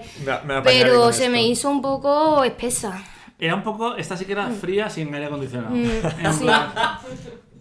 Sí. Es verdad que estaba así. A mí eso, mira, fíjate, lo de que era fría es una película muy fría. Aparte por cómo se ha rodado en la campiña. Sí. Además, pero la fea, no una campiña bonita como la además, aunque me encantan las dos actrices por separado, creo que no había tampoco como una química entre ellas. Donde la había, y está súper lejos en el ranking, más allá del 100, es en Criaturas Celestiales, que es una película... Yo hace muchos años que no la veo, pero me pareció alucinante. Y tienes a Melanie Lynskey y a Kate Winslet haciendo de amantes locas, básicamente. Está en el 101, fíjate. 101. Pues lo que reivindicaba Francis Lee, estupenda. Si no la habéis visto, nada que ver con el Peter Jackson que te puedes imaginar. Es verdad, porque luego vino El Señor de los Anillos y antes Tu madre se ha comido a mi perro. Total, total. Vamos al 5, si os parece. Venga. Ya entramos en el top 5, entramos ya en terreno, vamos. Ya a mí estas películas de las 5 que nos quedan, me flipan las 5. Pero de Rocky Horror Picture Show, ya lo sabéis, oyentes que lleváis escuchándome desde el principio de los tiempos. Para mí es una película, vamos, fundacional de la Canelli, de mi persona como me conocéis hoy en día. ¿Qué vivís vosotros? Para vosotros, de Rocky Horror Picture Show, ¿qué representa? Hombre, para mí representa, yo creo que uno de los primeros portones que se abren en mi mente a lo mamarracho y a lo camp y a... ¿se pueden hacer películas de esto? ¿Y se podían hacer en ese momento películas de esto? Pues a lo mejor forma un poco parte de que yo haya terminado también haciendo tonterías de así un poco camp. Porque a mí lo que más me sorprendió cuando la vi por primera vez es que yo no tenía ningún tipo de contexto de lo que me iba a encontrar. Claro. Y la vi sola también. Entonces fue como me senté a esperar a ver qué pasaba y no dejaba de sentirme en una fumada constante durante toda la película, porque además era como todo el tiempo revisando, pero ¿de qué puto año era esto? Coño, claro, si tiene 12 años Susan Sarandon, o sea, no puede ser verdad. Es increíble. Yo creo que es una película que marca a cualquier persona que la vea, ¿no? Una de las películas de culto más por autonomacia, yo diría. Por autonomacia en general, de todos los géneros en general, y casualmente encima trata temas queer, lo cual la hace para mí una de las películas más importantes de la lista y merecedora en ese puesto. Totalmente. Yo la vi en una de las representaciones aquí. O de Participation. Sí, que estaba Carles. Tú estabas también. Carles. ¿Tú has hecho eso alguna vez? Yo he ido varios. Pero he estado en una que estaba Carles antes de conocer a Carles. Sí. Sí, yo antes de humanizarle le vi haciendo... Carles Cuevas, un besito, cariño. Pues la vi ahí y no la he vuelto a ver. Y es una película que yo no había visto. Yo conocía desde fuera el fenómeno y quería ver qué era eso. Querías vivirlo. ¿Os referís esto de que la gente va en el cine con su cosplay y sus movidas? No, y que es una doble representación. Sí, que la representan allí actores y tal. Y que es algo muy americano. Claro. Estos clásicos de culto que se programan todas las semanas, pero que en España tuvimos aquí esa tradición... en Ayla Canelli tuvimos aquí a Birpin, que es Isabel de Compañeros, que es la dueña actualmente de esto, del que monta esto, del Rocky Madrid Show se llama. ¿Y cada cuánto lo hace ahora? Pues lo hacen cada ciertos meses. De hecho, este mes ya lo han hecho, lo hicieron el 17, creo que era el 17 aniversario, de hecho era. Pero sí que es verdad que no lo hacen como de continuo, lo hacen como a lo mejor cada 2 meses, cada 3. En Halloween suelen hacer siempre 2 pases. Claro, aquí no tenemos esa tradición. No existe esa tradición, fenómena. Pero sí que se puede rastrear desde los años 70, se puede rastrear el origen de las representaciones aquí. Qué guay. Porque, no sé si lo sabes, Mayra Gómez Kem siempre se ha dicho, es como el topic más reconocible. Mayra Gómez Kem era Magenta en la primera representación de Rocky Horror aquí en España, cuando todavía Franco seguía vivo, o sea, en los años 74, 70 y... ¿La película no es del 75? La película es del 75, pero el Rocky en sí existe desde el año 73. Entonces, lo que es la representación, la obra teatral, viajó a otros países antes de que la película existiera. Como persona que no tiene una conexión sentimental con ella, me parece alucinante su contexto. Se hizo en el 75, cuando estaba en auge el gran cine americano, que se supone que es la mejor década de la historia, bla, bla, bla. Claro. Los nuevos autores, cuando salen Coppola, Scorsese, Brian De Palma, toda esta gente, y de repente te hacen una película que representa la contracultura en su máxima expresión y te dicen, no, es que esto también es posible, porque además, recordemos, veníamos de los 60, muy floripondio, mucha libertad sexual, pero en Estados Unidos en los 70 volvía a cerrarse y de repente te hace esta película que es libérrima, en la que puede pasar cualquier cosa, que igual, si la ves desde un punto de vista o intelectual o desde fuera te parece una chorrada y es como, pero imagina lo que supone esa película. Totalmente. A ver, yo ya es que he hablado largo y tendido sobre ella. De hecho, hay un podcast, ya te digo, el que vino Birpin, que nos despachábamos a gusto. Así que por mí, si queréis, podemos pasar a la siguiente, que también es otra de la que yo he hablado largo y tendido. Y yo. Y tú. Estamos hablando de Retrato de una mujer en llamas. Te voy a dar la palabra enseguida, pero antes simplemente decir que de Céline Sciamma tenemos otras películas en el top, como Tomboy en el puesto 33 y Water Lilies en el puesto 227. Fuiste tú la única que la votó. Sí. Así que ya te cedo la palabra. Pero la voté porque me parece una desconocida de la filmografía de Céline Sciamma, que además no es muy larga. Y una desconocida en general porque tampoco es que haya en sí muchas películas sáficas de coming of age y mucho menos desde la perspectiva que se da en esa película. Yo creo que es como muy incómoda, por así decirlo, ¿no? Que forma parte de, al final, en mayor o menor medida, dentro del privilegio que cada uno hayamos tenido para autodescubrirnos, salir del armario, etcétera, sí hay una carga de incomodidad y de enfrentarte a situaciones nuevas, a sentimientos nuevos, a deseos nuevos, y creo que en esa peli se ve muy bien reflejado, porque además es que tampoco es que se me venga ahora a mente otra película con la que pueda compararla. Fucking Amal, ¿no es también un coming of age sáfico? Esa no la he visto. Pues es muy mítica, sueca, de los 2000. De hecho está también en la lista. Ahora no sé qué número, pero lo buscáis. La busco, sí. Pues me apunto esa. Pero eso en general es que no salen muchos ejemplos de ese tipo, porque volvemos a lo mismo desde el maltrato que tiene ese tipo de cine, porque luego coming of age de chicos gays sí me salen bastante así a bote pronto. También porque yo creo que son directores gays que han querido contar esas historias y como las mujeres tienen más problemas para llegar a poder contarlas y ya las mujeres sáficas más todavía, pues... Sí, la misoginia, no vamos a alargar más la explicación. El mundo es machista, chicos. Sorpresa. Pero básicamente es eso. Luego también tengo que decir, un poco controversial, ¿no? Voy a volver, soy la advocate anti-grooming de este podcast, de forma no intencionada, pero sí que es curioso que quien retrato de una mujer en llama, ¿sabe cómo se llama esta chica? Adele... Jaén, no es Adele Jaén, Adele... Pero del protagonista de la peli. La protagonista, sí, la rubita, que sí. es la... No sé si siguen juntas, era la No, novia ya de... no, ya, pero lo han dejado. se conocieron cuando era muy joven. Se conocieron, sí. se conocieron cuando Water Lilies, porque ella sale también, que es una niñita. Es verdad. Entonces yo no sé muy bien cómo esa relación evolucionó, ¿no? Como no sé nada, no Con soy nadie 17 para años, juzgarlo. 17, pero 18 años tenía. ahí vuelve otra vez ella a aparecer en Retrato de una mujer en llamas, y a ella sí era su novia. Y eso me da un poco de cringe, pero porque no sé muy bien el contexto. Pero ambas películas me gustan muchísimo y me gusta mucho la perspectiva femenina y sáfica que pone Céline Sciamma en sus películas. Incluso en Tomboy, creo que es de esas películas que como personas maltratadas del colectivo, que somos las mujeres y las personas trans, tenemos derecho a interpretarla como queramos, ¿no? En plan de, para mí Tomboy es un poco Mulan, ¿no? En plan, si quieres interpretarla como que es un chico trans, me parece de puta madre. Si quieres interpretarlo como que es una chica que está explorando en las barreras que le pone el binarismo de género y que necesita sentirse fuera de esa norma y no tiene miedo a hacerlo, pues también me parece una buena interpretación. Porque al ser el protagonista de Tomboy de tan poca edad, está como empezando, ¿no? Ese camino de su autodescubrimiento y a donde llegue va a estar bien, pero en sí no, en plan, hay detrás una visión femenina de AFAB, ¿no? Por así decirlo, que prima en esa película, igual en todas las demás de Céline, y a mí ese tipo de visión me refresca mucho cuando veo películas, porque de vez en cuando también necesita sentirse que eso también se le podría haber ocurrido a ella o que lo siente de esa manera, porque no pasa muy a menudo, en mi caso por lo menos.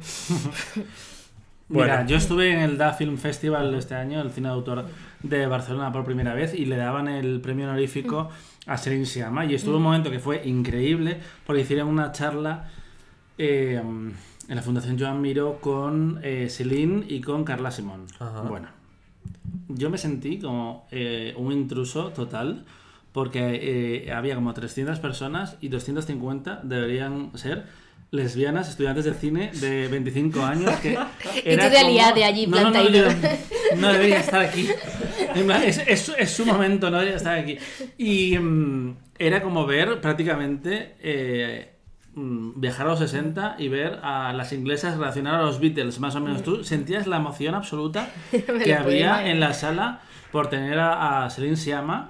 De hecho, fue muy gracioso porque había una investigadora, creo que era la presentadora del evento, y que hay un momento que se equivoca y donde iba a decir como representación femenina, dijo lesbiana. Ella estaba pensando en lesbianas. Y metió la palabra lesbiana, que se echó a reír todo el mundo. Era un ambiente muy guay, donde ahí de nuevo se entiende la importancia de la representación delante y detrás de las cámaras. Y también de los espacios. Absolutamente. Claro. Y a mí es una directora que me gusta mucho. La que menos me interesa creo que es Girlfriend, la de las adolescentes amigas negras. Pues igual porque es lo que... No lo sé, al final no lo sé. Es lo que menos me interesa. Pero creo que el retrato de una mujer en llamas es una película muy impresionante. Y yo me quedo con ese final, sobre todo. Ese final de no puedo mirar. Porque la vida a la que me he aferrado para poder seguir adelante se descompone. Si la vuelvo a ver una vez más, estoy jodida. Yeah. Y como la importancia de la mirada femenina, esto que se habla tanto, Yo la he que visto significa... 108 veces, también te digo. yo la he visto un par de veces. Y la diferencia que puede haber entre esta película y La vida de Adele, que a mí me gustó mucho cuando la vi, pero cuando luego he hablado con amigas lesbianas, me dicen, ¿eres consciente de que esto no funciona así, no? En plan, de que esto es una fantasía masculina. A mí me ha pasado igual, Claro, y a mí yo la vi me pareció impresionante, desde el sexo a la escena de Adele comiendo espaguetis, todo me parecía, era joder, ojalá esto verlo con gays. No, que no exista esta película, sino de... Porque muchas veces en las nuestras son como más básicas, más tal... y esto yo veía una escala... De naturalidad, quizás. Sí, también, y una escala monumental, la duración, el quererte vivir las escenas, en las relaciones, en todo eso, que no lo había visto yo en estas películas. Pero sí que es verdad que eso, bueno, está en el puesto número 41. Luego, cuando yo hablé, porque yo también la tenía como en plan de, ¡guau! Me flipa la vida de Adele. Hablé con amigas lesbianas, antes de ESPE, y todas tenían ese punto que no terminaban de gustarles, y que no terminaban de casar con la representación de la tijera. Era como que no, en plan, que no. ¿Vale? Volvemos a lo mismo de las capas que puede tener una misma cosa y yo creo que la vida de Adele tiene puntos positivos como son eso, en plan de esa profundización en las relaciones, en el personaje de Adele en sí, en plan que es esa intensidad tan grande que engloba todo ese desarrollo de ella, está muy bien porque no estamos acostumbrados a encontrarnos con ejemplos similares, pero en sí la peli está hecha por un puto guarro, es que no, es que encima, no hay otra forma más suave de decirlo, no. Me perdone la audiencia. El que Chiche es un cerdo increíble, después ha hecho una trilogía de películas que se llama Mektoub My Love, que son con adolescentes y turistas que se van a costa de Francia y que son mega polémicas. Yo la primera la vi en casa, porque no se estrenó en cines, y la segunda la vi en Cannes. Era una película de 3 horas y media, un pase de noche, y era como un delirio. Era un delirio porque de las 3 horas y media, igual, y no exagero, 1h30 eran un culo de tías haciendo twerking,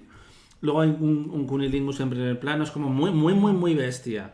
Y hasta el punto que no se ha estrenado esa película. Yeah. Y la tercera no se ha rodado todavía, porque como chico, de verdad, basta. Basta ya. Y Retrato es que me parece una película, de nuevo, como muy elegante, muy bonita, pero cuando tiene que ser pasional también lo es. Sí. Y no sé, me gusta mucho. Yo creo que sabe adaptar muy bien el ritmo a la narrativa, que cuando se tiene que recrear y hacerse más lenta, más digerible, para entrar en el ambiente, en el tal, lo hace, y cuando tiene que ponerse un poco más en tensión, también sabe volverte a levantar un poco la espalda del asiento cuando estabas un poco relajada.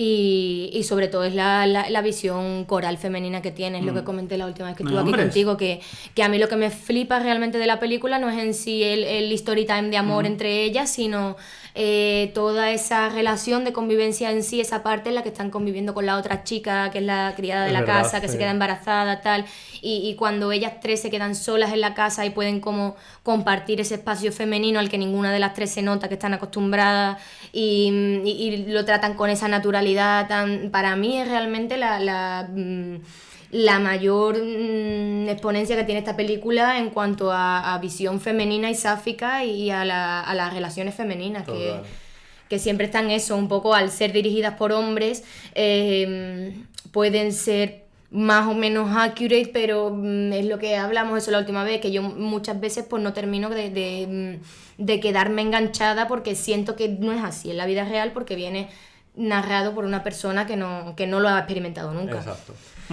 Bueno, pues nada, yo quiero aprovechar para mandarle un besito a José, a mi novio, porque es nuestra película como así más importante. Besito, es la José. primera película que vimos juntos en el cine y ya nos quedó marcado.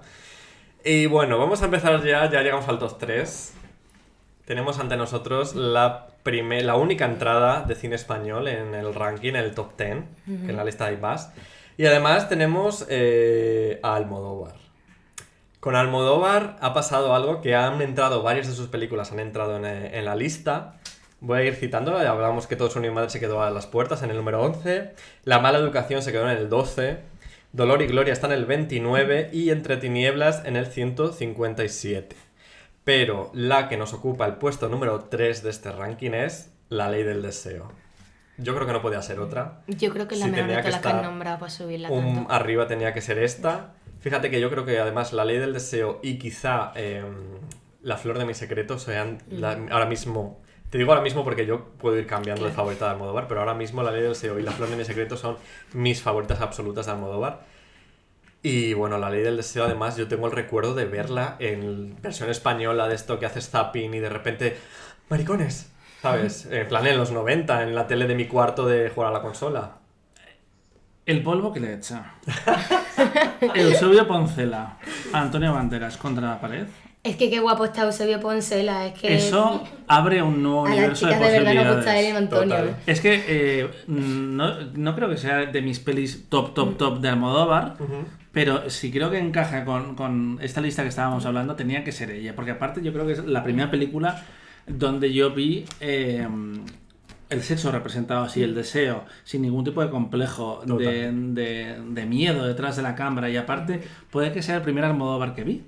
En la tele, y también era de las primeras representaciones de una mujer trans que veía en la ficción, que en este caso estaba interpretada por Carmen Maura, pero yo tampoco sabía lo que era eso o te sonaba un poco además, ahí de oídas. Perdona que te corte un momento, Sí. Ahí juega Almodóvar muy guay porque Carmen Maura es la mujer trans, pero Viviana Fernández Vivian Andersen hace de la mujer, cis, cis. sí. Entonces también está ahí jugado guay, ¿no? Está ahí ese punto, esa doblez. Sí, y sobre todo es como que esto es posible, en plan que esto es desacomplejado totalmente, y aparte a un gran nivel, porque yo recuerdo también ver en esa época que la he apuntado por aquí, perdona la bonita, pero Lucas me queda, que es más tontorrona, pero también era ese tipo de comedia.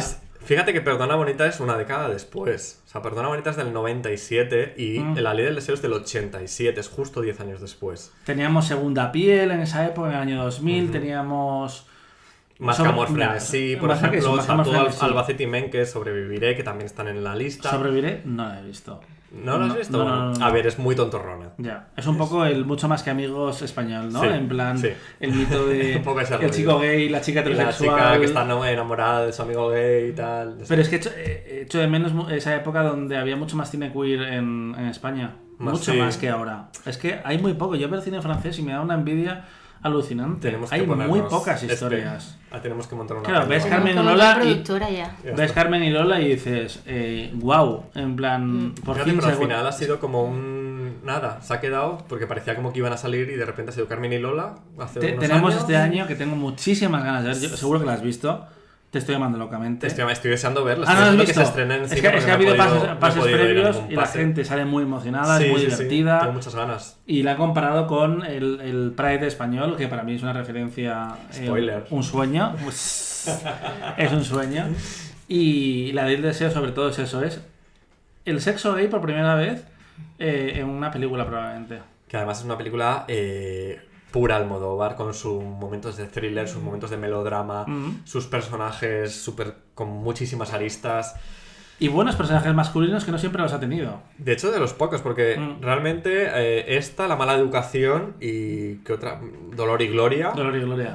Joder, Y ya está. Bueno, es que la escena de Dolor y Personajes gloria masculinos así. de Esbaraglia, el reencuentro de Esbaraglia y Banderas es un momento top. Si fuéramos a momentos, yo creo que eso estaría ahí en la lista. Pero es que es una peli muy importante porque da nombre a la productora de Almodóvar. Podría haber cogido cualquiera, pero yo creo que él entiende que su cine por primera vez como que madura y salta a otro nivel, ahí.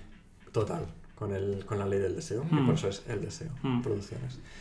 ¿Algo más que añadir por aquí?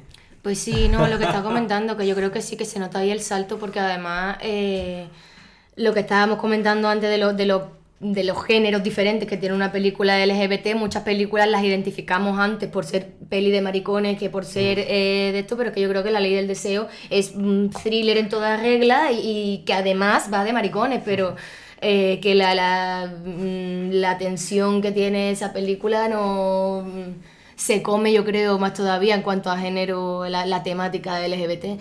Entonces ahí es donde yo creo que eso que se nota, ese salto más maduro de Almodóvar.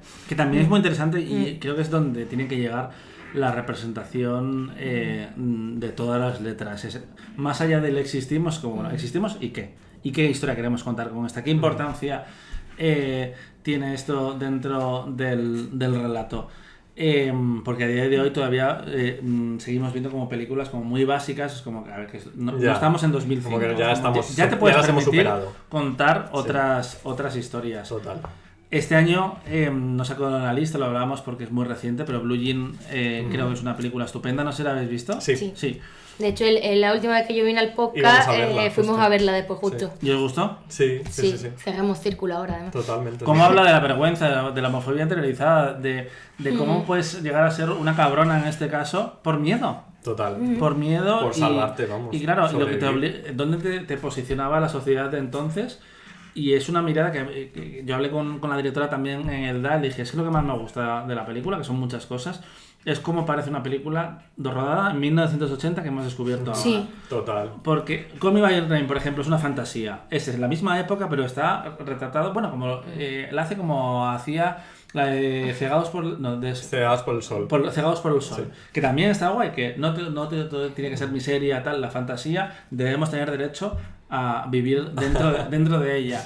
Pero Blue Jean me parece tan auténtica. Sí que es verdad, que se nota como muy atemporal, porque en Call Me By Your Name sí que aunque esté súper bien ambientado, tú sientes ese Pinterest, por así decirlo, esa estética desde el internet moderno, de lo que la gente busca en internet hoy en día. Y Blue Jean, sin embargo, es totalmente atemporal. Y me gustó muchísimo también por esto de hacer a los personajes LGTB con capas, porque ella al mismo tiempo es buena persona y mala persona, porque todos somos buenas personas y malas personas al mismo tiempo, entonces no está el personaje gay del pobrecito o el personaje gay del villano, sino está esta chica que intenta tomar las buenas y malas decisiones que toma dentro de lo que buenamente puede y Totalmente. Y que además termina intentando tomar una responsabilidad al respecto. Que hay. Total. Y After Sun, más tangencialmente, porque la historia importante es de se me acaba de poner un padre y una hija, pero de nuevo es una directora joven, queer, alucinante, que coincidieron las dos el mismo año y fueron las que se llevaron los premios de cine indie. Se repartieron las categorías las dos, pero es que es muy guay, muy emocionante llegar por fin a esta generación de nuevos directores que de repente, pues eso, After Sun es una historia de un padre, también, en plan, de un padre, me encanta. y una... No la he visto todavía. Pues tienes que recuperarla. Un padre y una hija, y que luego lo queer está detrás, está muy presente, no tiene que ir sobre ello. Es que lo queer está presente. Si tú estás dentro de la onda, claro, sabes lo que te está contando y lo entiendes perfectamente. No hace falta que te lo muestre. Ni que vaya de eso. Claro, y si no estás en la onda, pues estás viendo una película que la estás entendiendo también, porque al final es la relación padre-hija, pero te estás perdiendo algo, pero no te estás quedando fuera de la película. Y también es muy importante que nosotros nos podamos contar a nosotros mismos, pero que no solo tengamos que hacer eso. Porque hablando con actrices muchas veces, yo me doy cuenta que yo trabajo eso como periodista de cine y demás, que las preguntas que les haces a un hombre y a una mujer son distintas. Un hombre tiene la ventaja de que él solo puede solo hablar de su carrera. Claro. Al final, la mujer tiene que hablar de la posición de la mujer, de no sé qué, cómo estamos. Ya al fondo la mirada está viciada. Y creo que es importante que los cineastas queer puedan contar la historia que quieran, pero que no solo tenga que ser eso. También luego a veces me pasa que tenemos cineastas, no voy a nombrar, pero tenemos cineastas queer muy famosos que huyen absolutamente, Total. que es como igual tampoco... Igual nombres. No, es que hay gente que está fuera del armario y hay gente que no está fuera del armario. Bueno, Amenábar este año por fin va a hacer, aparentemente está preparando una película LGTB, que es como chiqui. Pues ya era hora. Sabemos de tus fiestas desde hace 15 años. En los afters de Almodóvar. Claro, Amenábar, ¿no? y fuiste portada de Cero y todo esto, pero chica, una cosa es que tu identidad no tenga que ver solo con la homosexualidad en este caso, y otra cosa es que no existan. Totalmente, vamos. Luego cuando acabe decimos el otro. Bueno, mira, antes de seguir con la lista, ya estamos en el top 2, vamos a llegar, pero aprovechando que Almodóvar era la única española en el top 10, voy a rápidamente, hemos hablado de Albacete y Menques ya, con Más que amor frenesí, Sobreviviré, Félix y Dunia Ayaso, con Perdona bonita pero Lucas me quería a mí. Tengo por aquí Juanfran también, se nos ha colado en el puesto 63 con su Chueca Town. Y obviamente Eloy de la Iglesia, pues no podía faltar en este ranking. Lo tenemos en 3 películas. La Semana del Asesino en el puesto 58 y justo al lado en el 59 Los Placeres Ocultos. Y obviamente El Diputado, con ese José Sacristán lidiando con la homofobia fascista, con su propio descubrimiento, en el puesto 140. ¿Dónde están esos directores? Bueno, el de la Iglesia no, literalmente, pero ¿dónde están esas voces ahora?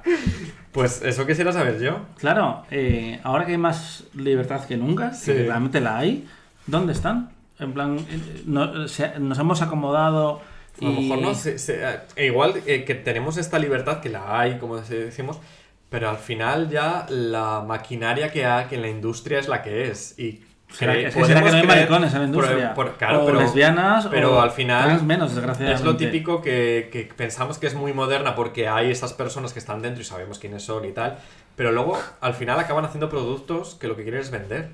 Y claro, tienen esa mentalidad de no, es que esto no vende. Es que nosotros queremos apelar a la señora de Cuenca, a las familias. Y luego haces cosas como Reinas. Que yo también recuerdo ir a verla con toda, Reinas, toda la ilusión. Reinas respondía a un momento muy determinado de la aprobación, de la aprobación de la ley del matrimonio. Entonces de repente fue en cuestión de meses. Pero es que imagínate si hubiera sido buena. Ya. Que si esa película hubiera sido buena, yo creo que ahora mismo estaría en el top. Como ese porque cast. era ese cast lleno de esas actrices. Madres, Verónica Forqué, que yo creo que por lo que está Chueca Town y no está esa en plan en el... Cachorro. Porque Reina no entra en la lista siquiera Reinas. Sí, Reinas y vale. Cachorro están también en la lista. Ahora no recuerdo los números porque no los tengo apuntados básicamente, pero los podéis comprobar. Pero fíjate que Reinas, con todo ese cast de hombres haciendo de telos, que era Alejo Sauras, Hugo Silva creo que también estaba, ¿no? Paco León. Luego ellas, que eran pues eso, Mercedes Samprietro. Verónica Forqué. Carmen Maura estaba. Pues en mi cabeza sí, estaba pensando en ella, pero igual no, ¿eh? No lo sé, pero vamos, que no era sé, increíble. No sé si hemos visto en la misma habitación a Carmen Maura y a Verónica Forqué, la verdad. Yo las he mezclado. Pero vamos, Reina, si hubiera sido buena encima, es que ahora mismo sería, vamos, una de las películas de culto absoluto de este país. En ese sentido, ojalá Te estoy llamando locamente sea eso, porque es una película cuya existencia ya es radical, pero tiene una sensibilidad comercial. Quiere ser una película que gusta al público. Y sí, eso era Reinas. En Telecinco yo creo que es donde la están anunciando, no sé si es en la 1, que tal, pero muy bien traído al final, porque en en el puesto número 2, nuestro puesto de plata, tenemos precisamente Pride, que ya te ha salido antes decir que sería nuestra Pride, esta de Te estoy llamando locamente. Ojalá. Fijaros que, os voy a decir una cosa, yo que he ido controlando las votaciones, he ido poniendo pum el ranking, entre esta y la primera, ha estado reñidísimo. Sí, hasta el último momento. Me ha sorprendido muchísimo que esté tan arriba. Durante varios días estuvo Pride la primera, pero al final se coló la otra. Pero bueno, vamos a hablar de Pride, vamos a hablar de este momento de alianza entre los maricones y los mineros en huelga. Este momento que nos debería transportar a nosotros mismos a diferentes luchas sociales, a juntarnos, a unirnos. ¿Qué os parece Pride? Bueno, ya... A mí todo lo que llame a la lucha de la clase obrera me parece súper bien. Y partiendo de eso, creo que Pride está tan arriba no por nada, sino por lo que hablábamos al principio de esos momentos subjetivos de cada uno. Yo creo que es una película que es de estas que hablamos, que es para todo el mundo, porque tiene una temática que es pedagógica a la vez que entretenida y fabulesca, no sé, además la propia temática es el contexto de la narrativa de lo que está pasando, no se molestan en entrar mucho en los personajes individualmente, en diseccionarlo, todos van a merced de lo que es la trama en sí y el mensaje que quiere transmitir la película, que creo que está bien gestionado. Entonces yo no sé si a lo mejor la vota tanta gente porque tendrían suerte y algún profesor moderno se la pondría en clase, porque yo he visto, o sea, a mí no me la pusieron nunca, pero yo sé que sí se ha puesto en institutos y cosas así. Ah, qué bien. Y otra gente pues la habrá visto por su cuenta porque es de la que te aparece siempre en los rankings, y cualquier persona que haya empezado a ver películas LGTB por su cuenta, si buscas tú, es la que te va a salir en el puesto 1 o 2 recomendado de la mayoría de páginas mainstream que te salen en el top de Google. Entonces está bien que esté ahí porque sí que yo creo que ha marcado esa diferencia en el cine LGBT. Totalmente. A mí me ha sorprendido mucho, es una película que me flipa. Pero que no pensaría que estaría tan alto porque es pues más universal. Y que precisamente, que seguramente esta es una lista que ha votado mucha gente de la comunidad LGTB, pues como dices, solo puedo votar a 5 películas, voy por otro tipo de sí, es verdad de que retratos. a mí me sorprende también en ese sentido. Y yo esta la vi porque es la típica que llega a España con meses de retraso y se filtró. Y un año nuevo, yo estaba enfermo y yo necesitaba sentirme mejor conmigo mismo. Y dije, pues me voy a bajar para ir. La vi, yo lloré como si tuviera un hijo en la cárcel. Hipaba, reía, era una ciclotimia absoluta. Después se estrenó como 2 meses más tarde y me llevé a un amigo a verlo en el cine, que también le encanta el cine social, el cine social de los 90, sobre todo feminista, rojo, tal. Que me acuerdo cuando fuimos a ver Sufragistas, que es una película muy mejorable, y desde entonces tenemos un gag recurrente, que es gritar ¡viva la lucha de las mujeres! Porque una señora cuando acabó la película gritó eso. Y si te sale con esto, con Pride, que es una gran película, además, que es emoción absoluta, que funciona. Es verdad que los personajes no son tan importantes porque son los conceptos, son los arquetipos. Y mira que a mí me encanta una peli que va de personajes, y por eso yo no la he votado, por ejemplo, yo no la he puesto en mi top 5, creo recordar, ¿no? La puse. No. Porque yo soy me pierdo mucho en los personajes, y a mí un arco de un personaje bien construido, unas capas, un tal, es lo que al final siempre marca más las pelis, que luego más me acuerdo y más se convierten en mi favorita. Pero creo que es justa y merecedora de ese puesto 2 por eso, porque sacrifica a esos personajes en favor de que ese mensaje quede absolutamente claro y de que todos sean un coral, y también para que ese coral muestre esa diferencia entre esos dos grupos, ¿no? De la gente de ese pueblecito de Gales más conservadora, que no se ha encontrado nunca de frente con un moderno de la época queer de Londres. Y eso en el fondo en esa época estaban los punkis, que también tienen una estética que les llevaba al límite. Pero es que, claro, hablabas de los personajes, Carol, ¿tú te acuerdas de que Terés se llama Terés? Yo no tengo ni idea de cómo se llaman los personajes de Pride, pero te podría decir la historia de cada uno de ellos, y han pasado hace muchos años que no veo la película, y es que me están dando ganas de verla. Pero el chico que sale de la familia y que busca una familia elegida. Luego está alguien que va a batallar con la crisis del SIDA de la época. El que tiene un trauma, que es incapaz de volver a su pueblo porque le recuerda las peleas que tuvo con su padre. La Mariliendres, entre comillas, Imelda Staunton, que le dice a su amigo maricón. Esto yo ya lo sé desde hace 20 años. O, ¿cómo se llama este hombre? Bill Nighy, que de repente con 60 años descubre que está en un mundo en el que puede decir en voz alta: yo soy homosexual también.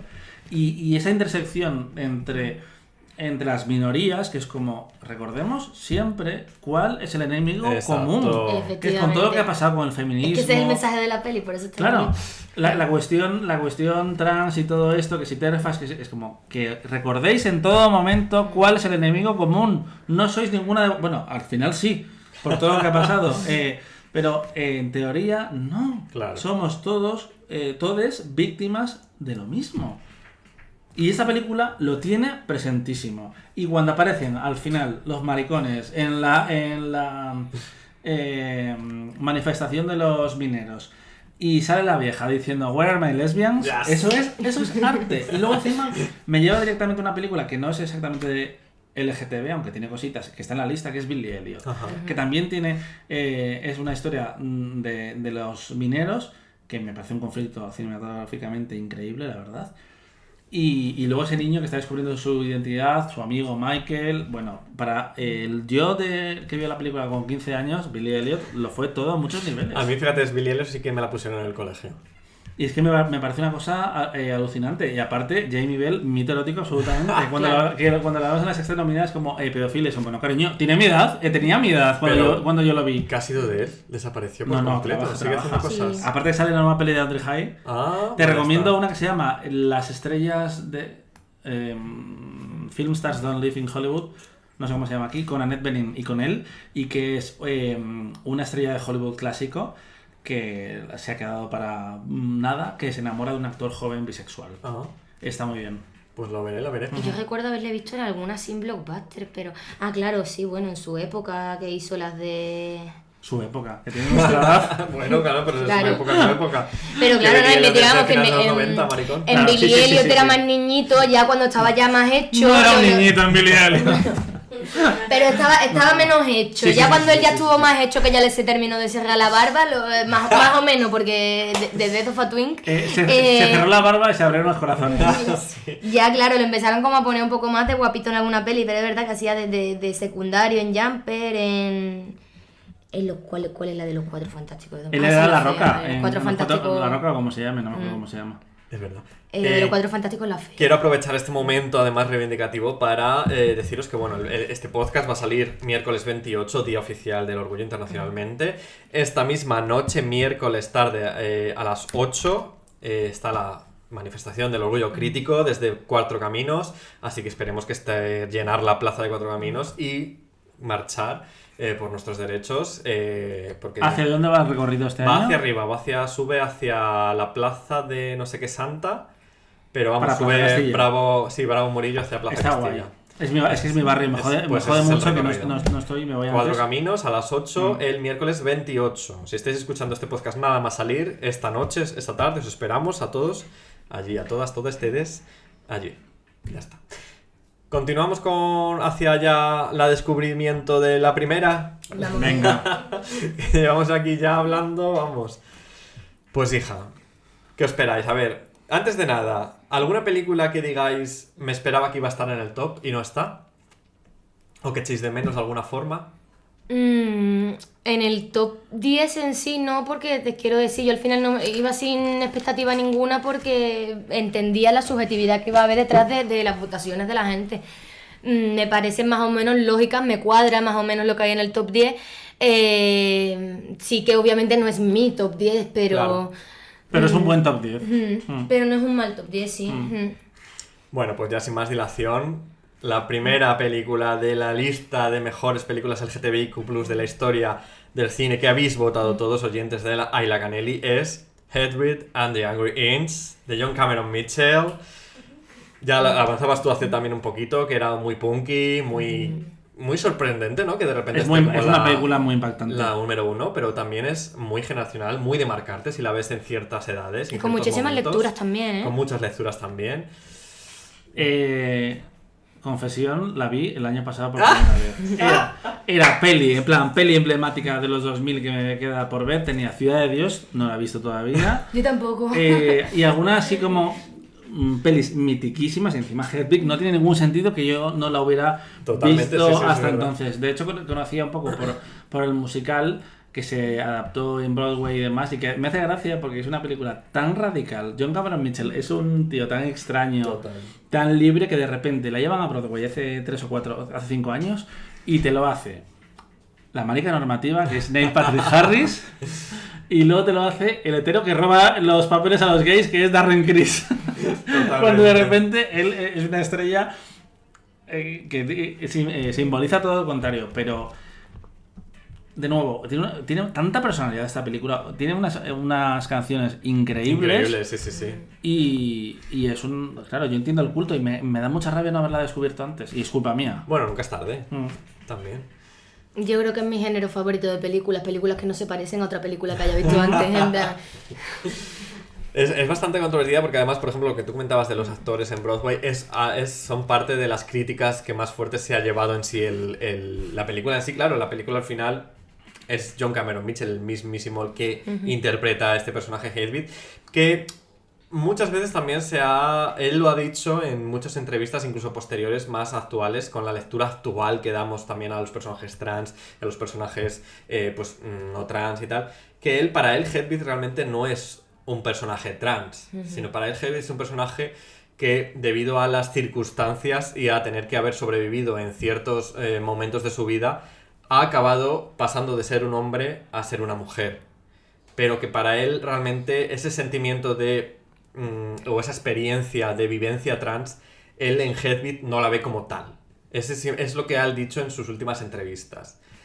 Lo cual también es muy interesante porque un director puede hacer una película con unas intenciones que de repente llega al público y el público claro. la hace suya como le da la gana. Y eso aparte, lo tienen que entender ellos. Y aparte de eso, yo creo que ha habido también una evolución en la lectura de la expresión de género desde que se hizo esa película hasta ahora, que no sabemos si han pasado 20 años. Si John Cameron Mitchell habrá pasado por ella o no, claro. Pero el personaje de Hedwig al final puede tener unas interpretaciones de tener un género fluido, ser una persona transno-binaria, exacto.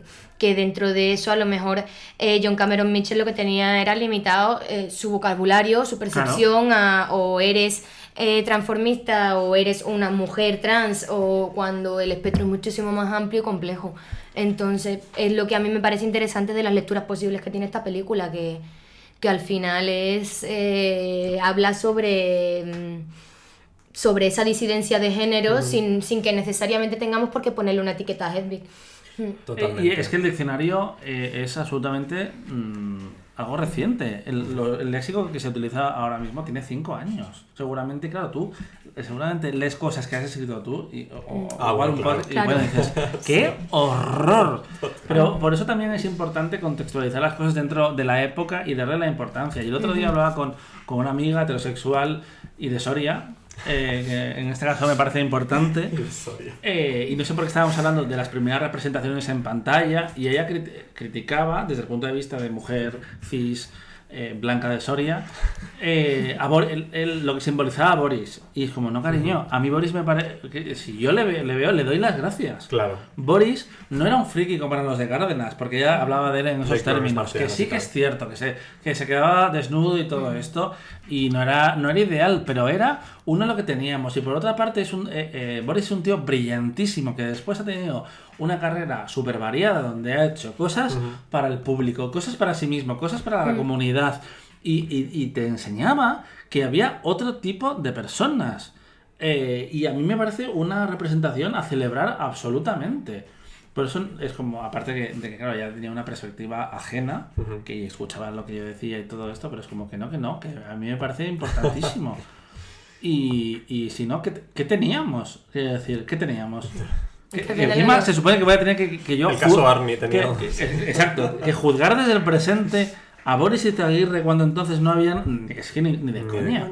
Aparte de que es súper injusto. Como no, el contexto es muy importante. John Cameron Mitchell pues contó la historia que él habría vivido en su comunidad, y contó pues un viaje alucinante. Montó totalmente. Además, fíjate que John Cameron Mitchell también le está en el ranking por partida doble con Sharbas. Es una película que hizo años después, está en el puesto número 32. Que además en Sharbas sí que veíamos un crisol más de otros personajes, la trieja marica, la dominatriz bisexual, la psiquiatra sexual, y que daba otros colores, ¿no? Pero Hedwig al final yo creo que ha marcado precisamente, pone la lanza, ¿no? En ese momento, y viene un poco también a renovar el culto que arrastraba Rocky Horror, y a renovarlo porque al final sigue siendo un musical con canciones increíbles, con una estética muy marcada, pero más una iconografía, digamos, muy reconocible. Que al final eso nos encanta a todas las queeras, claro. Y lo que nos metemos por el culo lo primero, o sea, ve la portadita ya que está ese pedazo de travesti con la sombra, con el tal, dice, pues seguramente me compré una camiseta luego, o una casita sin haberla visto siquiera antes. Total. El póster es alucinante, y al mismo tiempo, siendo muy underground la película, sí que me parece un poco más accesible, más te estoy contando una historia que Rocky Horror. Fíjate que además es una película que yo he visto varias veces y cada vez que la vuelvo a ver le saco una lectura nueva o diferente o entiendo sobre todo algún punto que no me había quedado muy claro, ¿sabes? Y además es muy disfrutable siempre. Y vamos, es que las canciones yo las llevo son alucinantes. En el Spotify, me las pongo continuamente. Pues chicos, hemos llegado al final de este ranking maravilloso. Muchísimas gracias por haber venido. ¿Estás contenta con tu Ya vamos a cerrar. Ya vamos a cerrar. Espera, no. Déjame añadir una cosita. Dale. Es que como me has dicho, si quieres apuntar algo de algunas películas, apúntatelo. Solo ideas muy sueltas.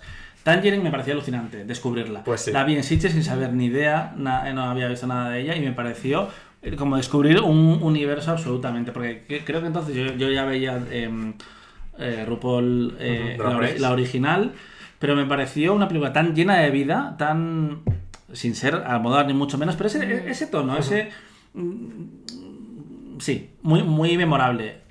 Batama Cheerleader también, hablando de temas serios desde un tono mucho más cómico y recordando que se puede hablar de las cosas de diferentes formas y con todo el debate que hubo después de la terapia de conversión. Total. Que tienes Boy Erased, pues de repente es una tontería de película que en el fondo te lo está contando súper bien. Sí. Love, Simon, yo recuerdo ver esta película 2 veces en el cine.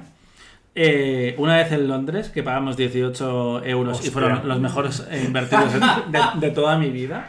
Y cuando le sacan del armario a Simon la película, yo hice un gay gasp en la sala, porque yo lo viví como propio, en plan de...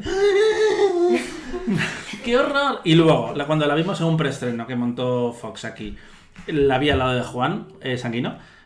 Juan, en el momento que habla Simon con su padre, porque claro, todos tenemos ahí unos traumas, unos issues, y el padre se disculpa por si en algún momento pudo haber dicho algo que le hiciera sentir que no tal.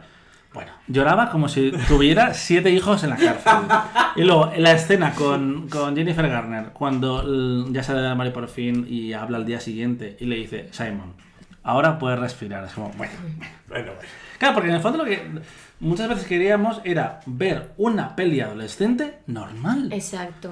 Me pasa que lo que comentaste antes de lo que dijo Francis Lee, lo comentamos Canel y yo en el podcast que yo estuve, y yo de Heartstopper es que lo comparo con esta película. Mi opinión era esa, que para mí Heartstopper y Love, Simon también fueron como estar viendo lo contrario de un thriller, porque estás viendo una película de un coming of age, de un chico gay, de que tal no sé cuánto, tú estás esperando que le vaya a pasar en cualquier momento cualquier putadón y que lo vayas a pasar mal con él, y entonces cuando le empiezan a ir las cosas bien es como esa sensación contraria de thriller hostia, no vale, pero me puede apetecer como, sentirme bien conmigo mismo. Claro, en plan, podemos tener contenido esperanzador también, claro. y cheesy, cursi, claro. Y tranquilito, y para disfrutarlo merendando y punto, o sea. Y es que yo todavía recuerdo a un maricón decir en Twitter, en plan, es que es la típica película adolescente. ¡Claro! En plan es que esa es la idea. ¿Por qué no puedo ver yo cómo era She Sold That? ¿Cómo era alguien como tú? ¿Por qué no puedo tener yo a alguien como tú? O un Fuera de Onda. Bueno, ya era bastante maricona Fuera de Onda. Era muy queer. O 10 razones. Es como, claro, es que eso es lo que queríamos ver en ese momento. Pues el hada ignorante. Ajá. La familia elegida. Yo no había visto eso nunca hasta que descubrí esa peli. Mysterious Skin de Araki, que hemos hablado muy brevemente, también me impactó un montón. Que ya terminé. La lista. Es que estoy aquí con la lista de la compra. Primer verano, no hemos hablado de primer verano. Bueno, primer verano, para mí, yo he hablado largo y tendido muchas veces ya en el podcast de primer verano, porque para mí fue una película muy importante en el sentido de, pues la historia de que yo la descubrí en la biblioteca de Zamora y que de repente la parte sexual, el polvete sexual estaba totalmente rayado. Esos funcos, es que vamos. Y yo ahí dije, esto es que alguien ahí fuera, no sé dónde, eso es como yo. Es como yo. ¿Sabes? Por eso yo tengo ese VHS que te he enseñado. Ese es el original de la biblioteca, que yo fui a la biblioteca y le dije, por favor, ¿me podéis regalar esto que ya no lo estáis prestando? Porque para mí es importante. Y le conté un poquito así por encima a la bibliotecaria la historia, y la señora, que era aliada total, dijo, cariño, claro que sí, ahora mismo voy al Burger que lo tenían y te la traigo. Y me la regaló. Qué guay. Sí. Crampack. Bueno, Crampack es también muy de descubrimiento, versión española, armarizado yo todavía, y verme las escondidas. Los amigos de Peter. Esa la he visto hace poco ya. Familia elegida, VIH también ahí fuerte. Y tu mamá también. Y tu mamá también. Se descubrieron sexualidades de todo tipo con esa película. Da igual donde mirases, Maribel Verdú, Gael, Diego, dos a la vez en la combinación que hicieras. Y ya está. Totalmente. Pues mira, yo simplemente antes de cerrar quiero destacar una película que se ha quedado casi a las puertas también del top, en el puesto número 19, que es la de 120 pulsaciones por minuto. Es una película dura, es una película larga, pero es una película que de verdad es increíble. O sea, todo lo que expone, la lucha... más allá del orgullo incluso, esto es la historia de ACT UP en Francia, de eso, pues el momento del SIDA, el momento de la lucha contra las farmacéuticas. Lo expone además de una forma increíble, totalmente divulgativo, pero además es una historia también de amor, es una historia de que los personajes te importan también ellos. Es que son dos pelis. La primera parte es como si estuvieras viendo un documental producido por Jordi Évole, entre comillas, y la segunda es un drama íntimo de dos personas marcado por... Totalmente, por el final el SIDA y esa época, y es una peli impresionante que quedó segunda en Cannes, y Almodóvar lloró durante la rueda de prensa porque él decía que quería que ganara y no ganó. Pues ya está, yo creo que tenéis la lista ya disponible en las redes sociales. Bueno, ya sabéis que siempre, cada capítulo de Ay la Canela, hay mucha gente que luego viene y se sorprende, en plan de, ay, que tenías una lista. Y yo, sí, cariño, llevo haciendo la puta lista desde que empezó Ay la Canela hace 4 años. Cada capítulo tiene su propia lista para que no os perdáis nada de todas las películas que vamos mencionando, pero es que además, en este caso, al ser algo que hemos votado entre todas, pues la tenéis enumerada, el ranking con cada una, con cada película, el número que le ha tocado. Y nada, está disponible para que la consultéis, para que la disfrutéis, para que de repente queráis ver algo y busquéis en ella. Y simplemente deciros que muchas gracias por haberos estado pendientes de votar, por también haber escuchado todo este año, toda esta temporada, Ayla Canelli, también Canelis y Dragonas, obviamente, que es el hermano de spin-off de Ayla Canelli. Y bueno, pues ya simplemente deciros a vosotros, queridos invitados, Espe y Dani, muchísimas gracias por haber venido. Un placer. Gracias por aguantarnos. Es totalmente un placer cerrar temporada con vosotros. Y bueno, yo simplemente, si escucháis esto justo al salir el miércoles, esta tarde, es muy importante que vengáis todas a la manifestación del Orgullo Crítico a partir de las 8 en 4 Caminos, ya sabéis. Y este viernes, si queréis, voy a estar en la Filmoteca Española presentando Sala B junto a Alex Mendivil. Proyectaremos 2 películas muy divertidas de la transición española y que además tienen un puntito también el LGTBI, que son Gay Club por un lado y el transexual por el otro. Hablaremos de ellas porque tienen su puntito también. Hablaba Dani sobre todo del momento de que cada película tiene su contexto también. En este caso, esas 2 películas lo tienen muy fuerte marcado. Y os espero eso. Es a las 7 en la Filmoteca Española, Sala B. Las entradas saldrán a la venta en breve ya, si no están ya. Y ya está. No tengo nada más que anunciar porque, cariños, yo ya me voy de vacaciones. Poster Girl. Por favor, o sea, yo ya no puedo más tirar del carro y os deseo pues un verano estupendo, maravilloso y nada. ¿Hasta septiembre nada? Hasta septiembre ya. Y con nueva fotito, nuevo Canelli Beso, claro, se viene Canelli Beso nuevo. Se viene nuevo promo, nueva todo, pero no eso va a quedar sitio ya en el portátil. Lo descubriremos en septiembre, cariños. Y bueno, no quiero perder la oportunidad de poder despedirme con un recuerdo hacia la figura de Carmen Sevilla, mi folclórica favorita, actriz, cantante, modelo, presentadora reconvertida en los 90, una de las joyas de este país, de España, una de las actrices, de las artistas más completas. Desde aquí, pues un besazo muy grande y nos despedimos precisamente escuchando su voz. Y ahora sí, Canelli besos. Del por qué te estoy queriendo, no me pidas la razón, pues yo mismo no me entiendo con mi propio corazón. Mi canción desesperada, al llegar la madrugada, te daré la explicación. Te quiero, vida mía, te quiero noche y día, no he querido nunca así. Te quiero con ternura, con miedo y con locura, solo vivo para ti.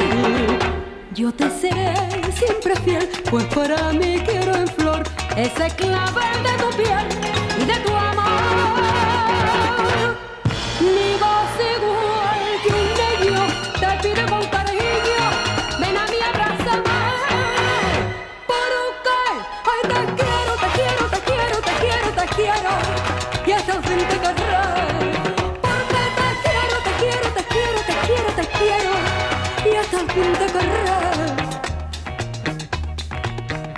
de los labios que he besado.